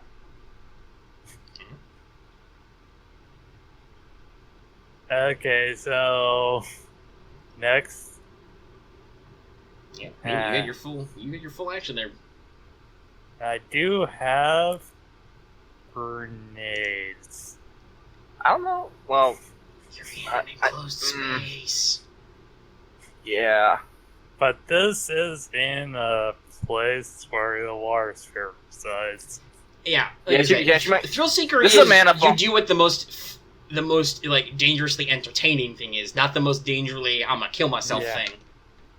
Yeah, I know. Yeah, like, I did realize that. Yeah. Didn't know that as soon as I said that. So yeah. Yeah, like if you were like outside and a troll jumped in, you're like, no, I'm gonna go fight that fucking troll. Yeah, no, you would be like, I want to fight this troll, but now that the troll is here, you don't want to throw grenades around willy nilly because you don't want to accidentally blow up a spirit, blow up a teenage girl, blow up. Don't you have a smoke door. bombs though? I do have smoke bombs. Yeah, you do. You have a smoke grenade. You could try that. Yeah, that's like, as I said, it'd probably like fuck us up just as much as fucking it up, but you know. Actually, fun fact: smoke grenades only affect warfare ranged. Normally yeah. shooting through it. I suppose theoretically, if you stand in it, that would be like a concealment.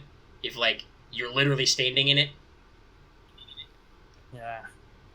Yeah.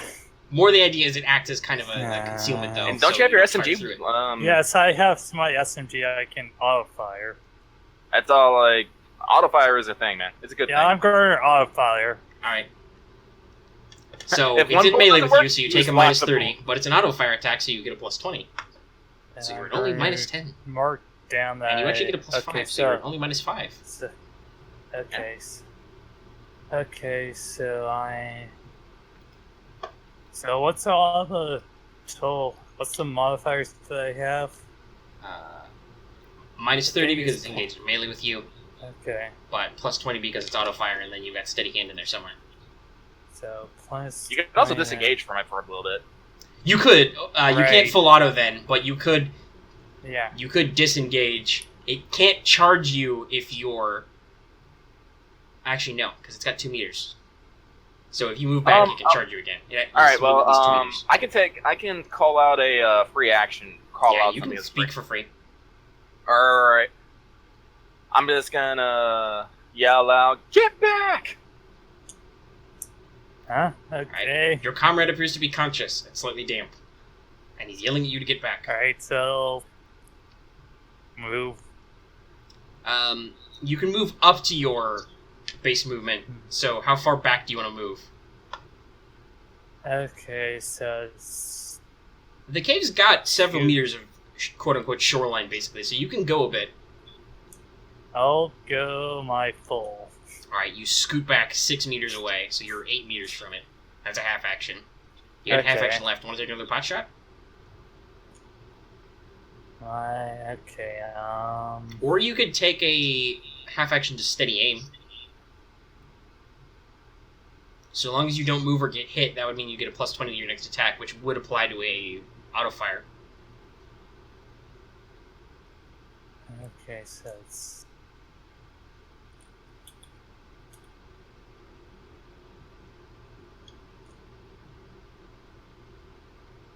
Okay, I'll just get and do a steady aim. Alright, cool. Alright, Arthur, you go. I shoot from the ground. Okay. Oh, that actually helps. Yeah.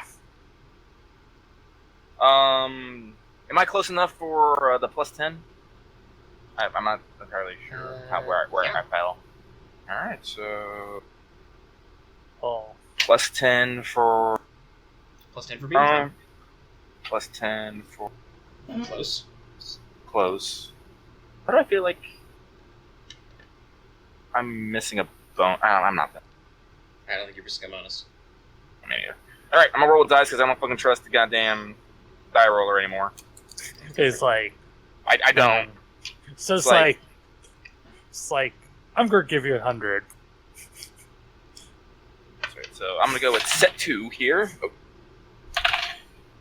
Set 2 is my friend. Thank you.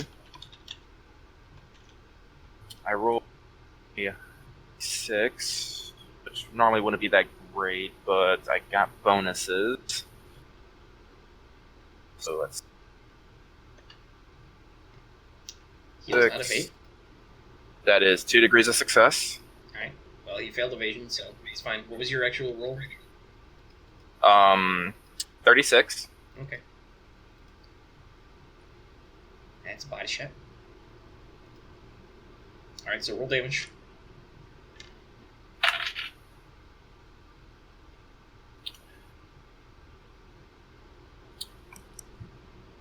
Two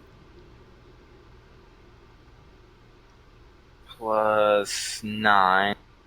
Then penetration 2. And well, you gotta make that toughness save. I bet he's gonna make it, but I don't think anything failed against my stun round. Which is kind of a shame, but hey, who knows? We'll see. I still got 2 more. I still got 2 more shots in the. Yep, he passes. Yep. That's a 23 out of 45. Yes, that is a natural 45 for toughness. I'm not surprised, but I'm gonna continue my. No, you're not. You used both your actions. You did not have a shotgun drawn No, I'm saying. while you were prone. Huh? You were unconscious and prone. You didn't have a shotgun ready. Okay. Oh, that's fine, but I'm going to continue my hit and run action for a free move action to get up. Oh, okay. All right, you hop to your feet. Solid choice. Yeah. Which is good. Because it's like ridiculous. And he's gonna smash you with his club. Ah! Spell shield! Barrier! I will draw on ambient mana! And burn a charge, because holy shit. No. No, you don't. He misses. 0 degrees. Oh, okay. Okay, thank God. Never mind. I really thought I was going to get hit. That's a 58 out of 50. So it smashes next to you. He's like, he's got another half action. You gotta try again. Oh, bad. And actually, this time he's gonna try with his other hand, which is the axe. Oh, bad. He's going to axe you. 90. No more questions, please.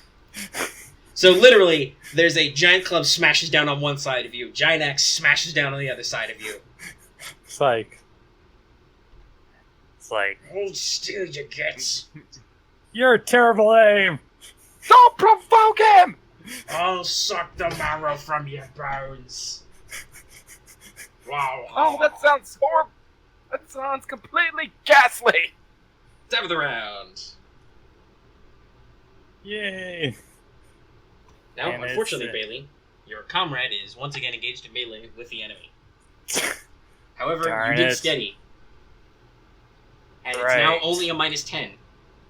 So you've Only got a like plus minus 35 to this test with your auto fire. Hey, I haven't used my response yet. If I end up getting shot, I'll fucking barrier you. Well, it's a new round, so be careful about that choice. However, if he does auto fire, your friend might draw more aggro. Bailey, Yeah. it's up to you. It's a giant I troll. You have not done a whole lot of damage to it yet. Auto fire! Alright.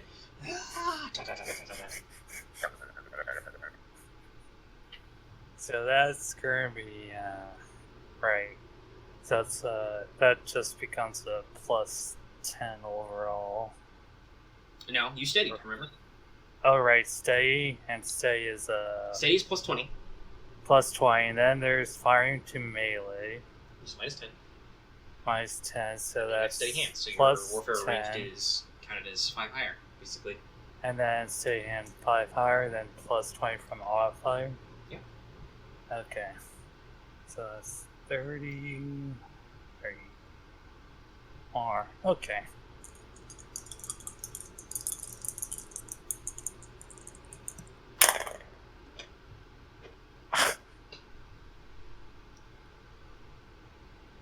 Okay, that was weird. Alright, what happened? What'd you roll? I was like, well, first thing is what I rolled was not weird. Was that one of the dice just kept on spinning, Yeah. and I got a. Okay, I'll just put in the thing here. It says 38 out of here plus 30, and that's. So that should be where, Degrees, I think. yeah. So, well, 8. That would be 50. Yeah. 6. So 2.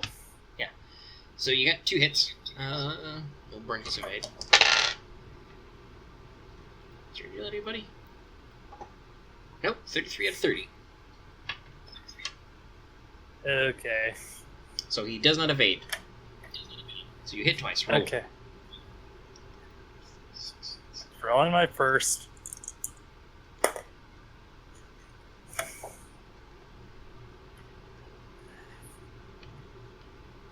Well, first one is 10 pierce 2.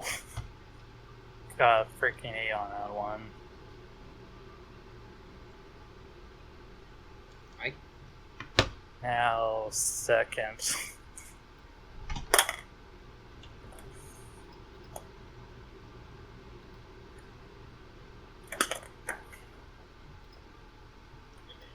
So that is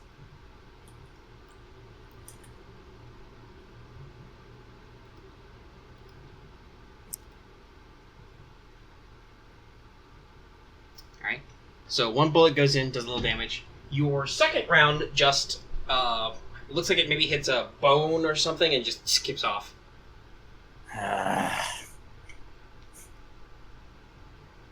You're definitely getting through his shitty leather or hide armor.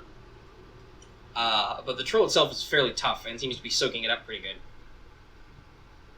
right. So Arthur, it's you. It's me! Your ally is firing wildly over your head and doesn't seem to be doing a lot of harm.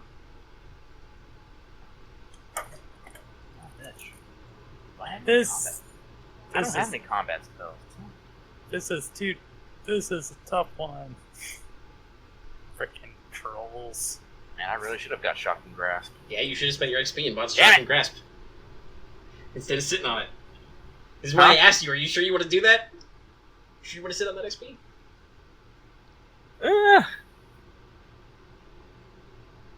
But there's so many things about regrets.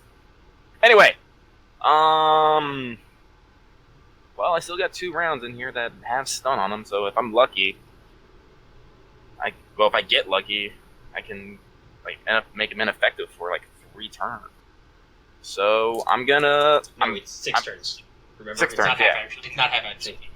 full actions, yeah. So I'm gonna plug him again. Alright. So, let's see. He's Oh, in melee with you, so it would be nice to you get a vertical, so I think it's only minus 10. yeah. Well, I rolled a 2. Oh shit, that's a critical hit. Yeah. Yes. So what's your warfare ranged? Now I have them. I have 44. Okay. No, 40. Yeah, 44. Wait, So no, with 41. minus 10, that would be 3 degrees max. I don't think that matters much in this case. Yeah. But you do double your damage. All right, so 2d10. Wait, is it 2d10 or 1d10 times 2? No, it'd be times 2 on a necrosis. Okay. It's double damage before damage reduction. So you roll it, then you double it. Okay, rolling and then doubling. So 7, Oh, 2, yeah, 2, so it's 20. 18 plus 9. 18 plus 9. Brain. 23. Okay. That's pretty good. He And applies 8. DR. So, And make a toughness roll.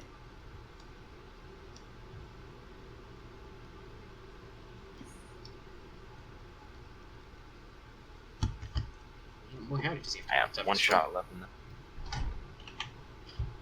He makes a toughness roll at minus 10. He's below half his wounds. That is a 90. Nope.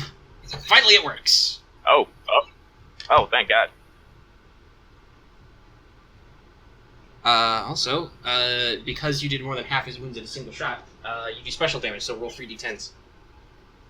Oh, but something thematically fitting. Well, you shot him in one of his arms. 18. Okay. So, let me just see exactly. 20. The lowest point in the right arm. So the shoulder, right in his shoulder.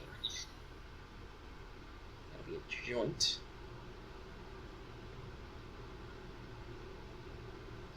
Joint is struck and cause cuts to form across the wound, like bruising. So he takes a bruise. Might have to adjust how much special damage is rolled, because the variance on 3d10 is a little high.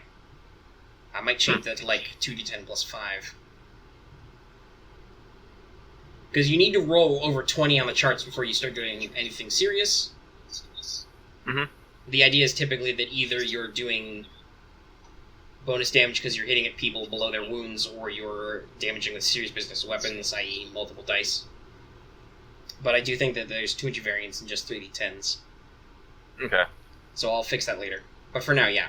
So you cause him some bruising, you plug him in the shoulder. Electricity radiates out from the spot where you shot him, so it's kind of jittery. So, let's see. He already spent his response this turn, so he can't try and recover from the stun this turn, so his action is skipped. Mm-hmm. Okay. So it's Bailey again.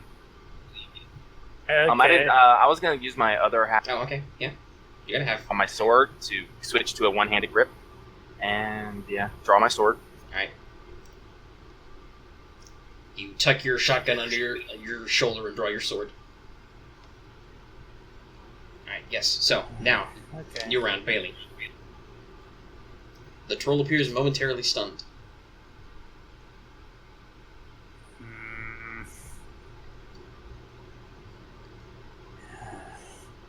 It's like...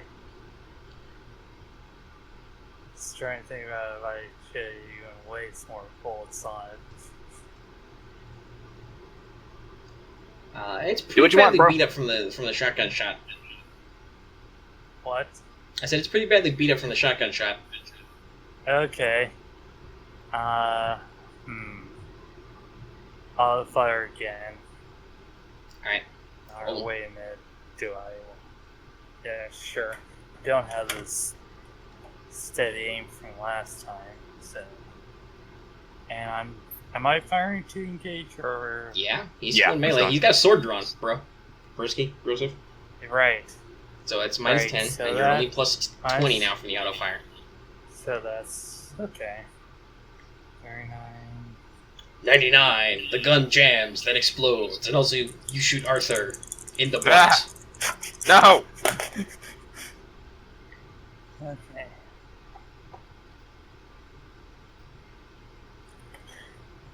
Okay, so that is 22 out of 44. Alright, well, he can't evade. He's stunned. Okay. And that's 2 degrees of success, so. Alright, so 2 hits.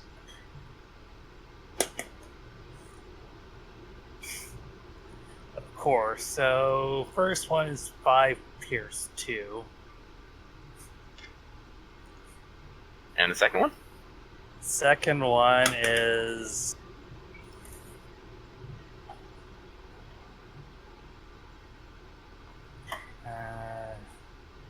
It's hard. yeah. So first one was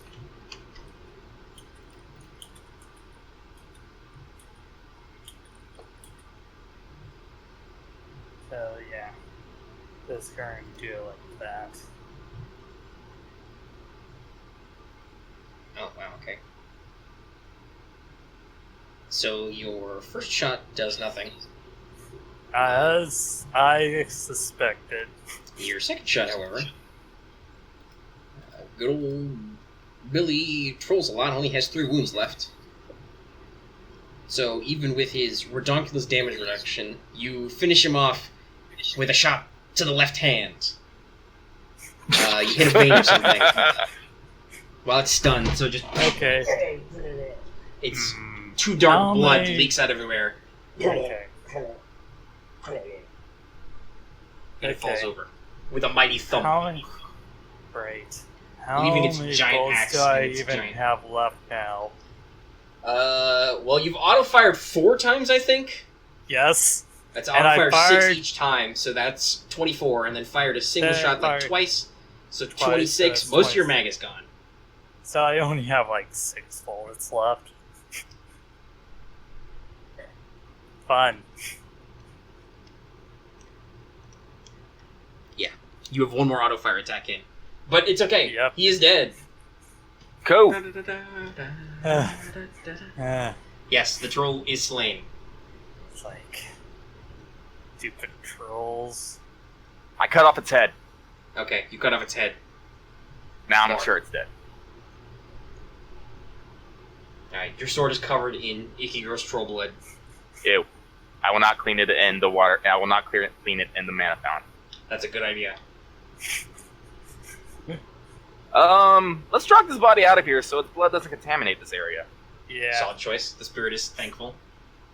Yeah. By the way, the rest of your team, at this point, because only 2 or 3 combat rounds passed, so, less than half a minute, I think. Mhm. On strikers, crows up to the entrance and like, hey, you guys alive in there? And then, Yes. holy shit, it's actually a troll. Calente's like, swear to God, I hit him dead on, didn't even flinch. Bailey. I just lean over and whisper, Bailey.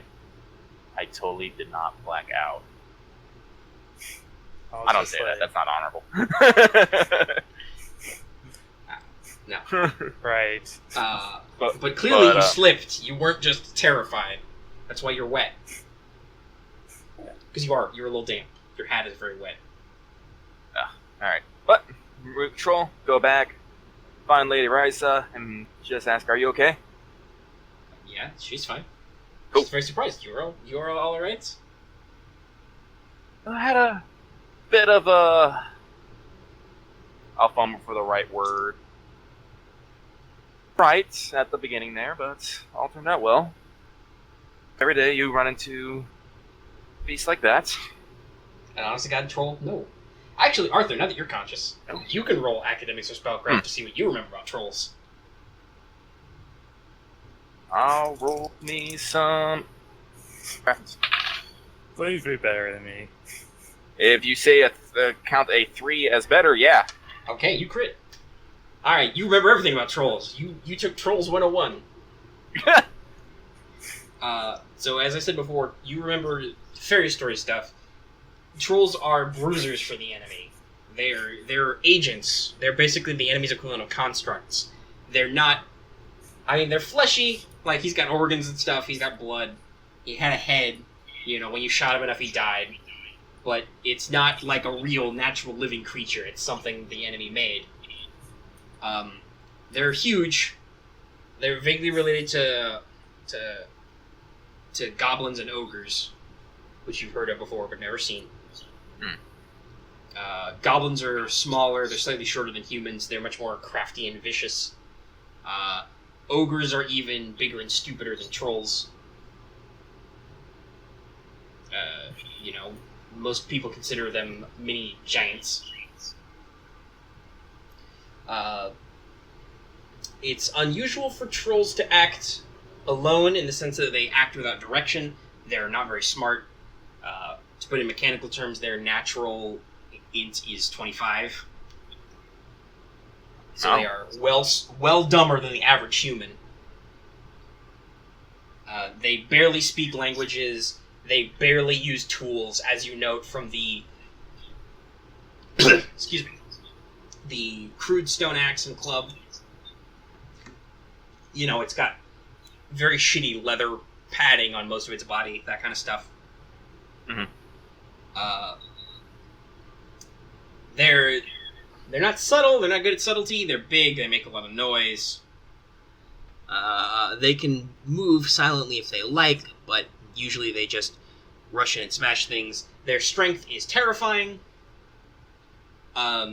You're pretty sure had it actually managed to hit any of you, you would have been pasted pretty badly. Fun fact, Right. Trolls have the ability Monstrous Strength, add knockback to all melee attacks. When charging, knockback distance is doubled. When rolling damage for a melee weapon, if any damage die result shows a number less than your strength modifier, you may change that die to that result to a maximum number of dice equal to your toughness modifier, which means the minimum damage it can roll is 4. Oh. Oh, bad. And its large club was 1d10 plus 6, and then its makeshift axe was 2d10 plus 6. Huh. Of By the way, course. the axe weighs 3.1 kilograms and has a reach of 2 meters and critical improvised unwieldy if you want to pick it up. I'm good. Nah, I'm cool. Alright. I'm just going to not pick it up. Alright. So, you know that trolls don't act solo. They certainly don't chase mages into the dwellings of spirits unless somebody's bossing them around. Great. Uh, Ladies and gents, I do believe we might... By the way, I should also note, because you Trail. rolled critical success, they like I said, they can be surprisingly cunning. They're terrifying in close quarters. They don't have any particular strengths or weaknesses other than being really strong, though. They're not elemental in any particular way. They don't have any secret weaknesses or wounds or anything. They're just big dumb tough, bruisers. tough. Yeah. Cool. They hit like a truck. They have the thick hide trait, which means they double their toughness modifier for damage reduction. It's got a toughness of 45, so it was taking 8 off everything you did, which is why the submachine gun was doing jack all. This thing eats Yeah, I pistol bullets for feared breakfast. that. Well, you was did- like, I was just all like, okay, I'm like, totally this 5 is going to do nothing because troll.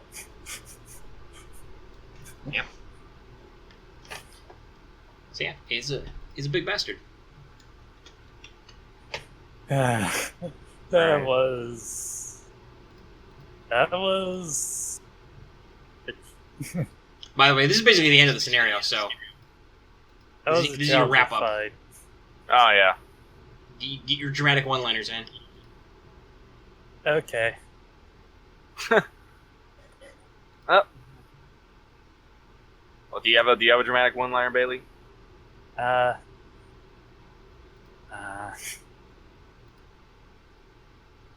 I think that's a no. Alright. Totally could take this thing now with an explosion. Oh, I guess my one-liner will be like...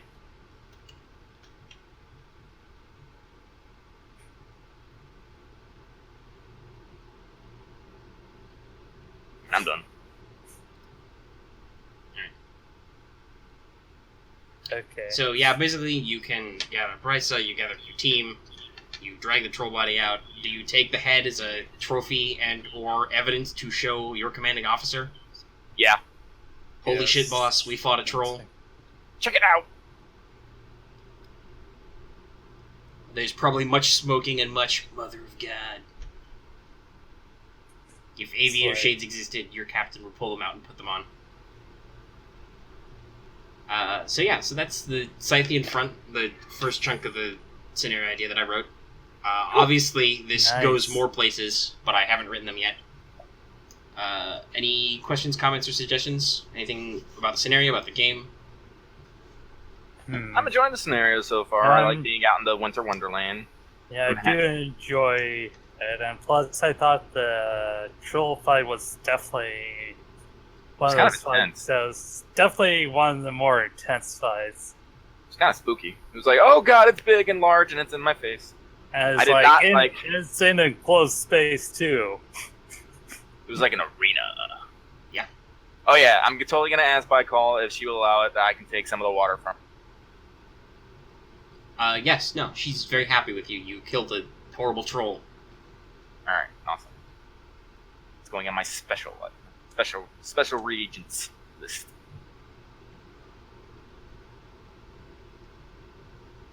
Yeah, so there's a troll. Anything mechanically that jumps out at you? Fucking wait, fear.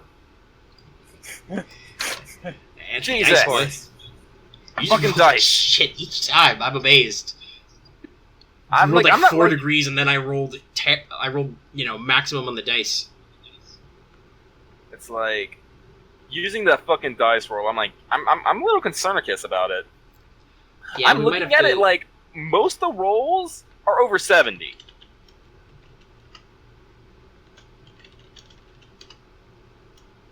Look at that. Psych. Oh, okay. Well, there's that. But Yeah, that's not great. yeah, that's not great. It's like, Yeah, that's a lot of variance, and it seems very high shifted. yeah, Just like, it wants to kill us. it wants to kill us. The only thing I I really might- noticed is I've actually now rolling it. I think special damage is a little soft because you need. It's very scary. If you get hit in something bad, Mhm. like if you take a shot to like the neck or one of your major organs, any amount of special damage is pretty bad. But at the same time, like you rolled over a 20 like once. I actually, while we were doing this, I checked the math. So 2d10 plus 5 isn't actually any better. That's just a flat 10 average. So I think I want to go for 3d10 plus 5 is the base, because then your average is 21 and 22. Okay. That's a little Okay. scarier for you guys, because as players, you also take special damage. But I Right. think it's a little bit better, because special damage doesn't happen super often. It's only when you take a shitload of damage at once, or somebody rolls really high on damage. Which is basically taking a shitload Another of damage thing I at once. was wondering about is like, do you really want to have like this big giant percentile table for body parts? I mean, It's honestly, yes. I like that. I wanted to port it over rather than remake my own system. it just If seems you kinda, don't want to like, use specific, weird, like, you can just use the like- general. Like the Like, I head, can't- right arm, body, right leg, etc. Yeah, that's all I was thinking might work better, and like maybe in the it's like special damage rules, that like something's like specific is hit and something. I don't know. It just seems like a lot of work for Just Damn. for special damage to go. Well, it's not that. It's like it's descriptive. You know, you get like a full picture of what the fuck's happening. Yeah. But Yeah, I that don't know. probably. It probably might just Good. need some more playtesting to see how often it actually happens and whether or not it's worth it.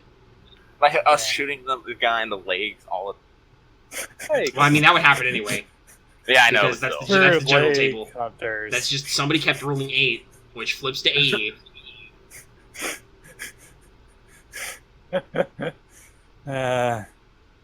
And then there was that And then you shot a 4 guy in the that nose. flipped to 40, or was it like? I'm glad 4? I got the stun round. Finally, Right when it counted, too. yeah. Honestly, I was shocked. Because those guys in the forest, they only had like 30, 35, maybe, toughness. You know, Mhm. but I was just rolling dice and they all took it. They were like, he's nothing. Strong like bear.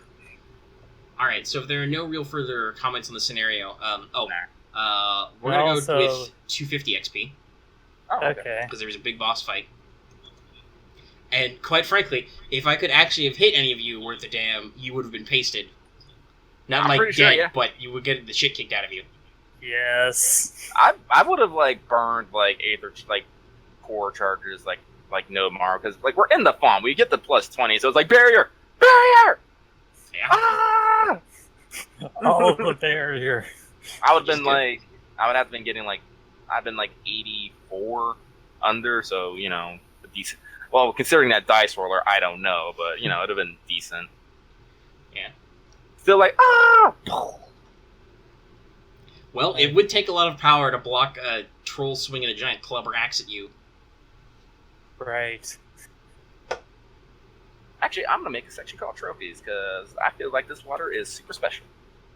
I mean, to be fair, as a trophy. It's like, Who knows? Maybe it does things if you wanted to. There's a lot of room for fluff in this game, hopefully. Like, for instance, earlier today, I finally added I was trying to think of some stuff to maybe round up the mage items more, so I added a herbalist kit.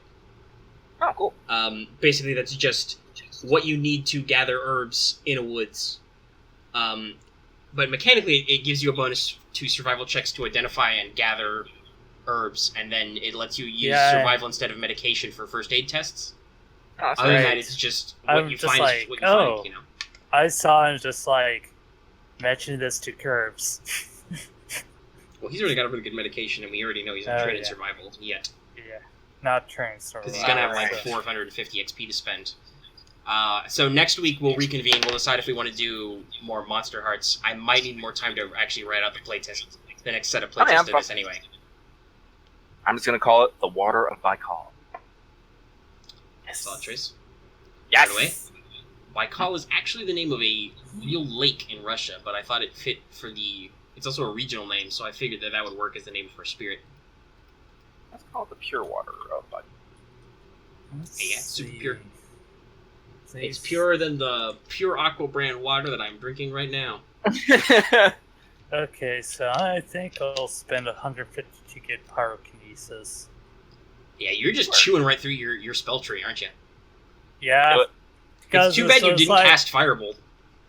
I'm just like, what would have happened in a watery... What's the word for like something that's like entirely submerged in water? Submerged. But yes, well, I think... I don't know if I explicitly wrote this anywhere, but I probably should. Well, I mean, but basically, like you would get the... word. Instead of the positive for the excess mana, you would get it as a negative, because there is literally less mana for you. Yeah. For you to get out of it. But in that case, you probably just burn Ethereum charges. Yeah, it's just like, screw this, Ethereum charge. Alright, so I'm gonna get Treasure Sense and Shocking Grasp, because I need more spells. That's good. And then, Treasure Sense is fun. Then I have 150 left. No, 100 left. I was going to say with 150 left, pick an advanced skill. But no, if you've only got 100 left, I recommend a skill. Or you could branch out in spells. There are other trees besides the elemental ones. Right. Oh man, I could get Mobility Expert. That'd be grand. And then get Piloting on top of that. Guys, I think... Gotta go fast. I think the only things that can get like a plus 10 skills are the physical ones. They're like 100 for plus 10. Yeah. I would recommend a new skill though. It's gonna be a while before we play again, because we're probably gonna have to do Monster Hearts next week if Curves is available. So I'm gonna just... I mean, you can sit out and think about it. Yeah, we got time. I'm gonna just look over the magic stuff. Good choice. Honestly, I think I might pick up Appeal and Corrupt. I kind of like the idea that I'm not super... but most of my training's in spellcasting, because, Magi family. And I'm guessing, Lucky, you're like Void and Metal? Yep. Void and Metal. Okay. Yeah, one of the two rare ones. Good job, me. What's the opposite of Void? Poison. Oh, wow. Yeah, no, like literally, Black Rose is the complete antithesis of my character. Yeah. She's wood, poison. She's still a high fairy, but she's like the black fleet. All that Russian mage was like... Yeah, she's watermetal. Yeah, she's watermetal. Now we got 3 high war mages, and now we're gonna be like, now we can have tea parties and shit, although Black Rose probably be like, what the fuck you doing? I mean, she could have a tea party. She'd probably find it funny. Oh, yeah, let's have a therapy. Let's socialize. I wish the bond. Of course, I can't get water because of the opposite element. Nope. Yeah, no, you can't. Do I want to? All right. Well, if we don't have any other further on point points, I'm gonna end the recording. Yep. Okay.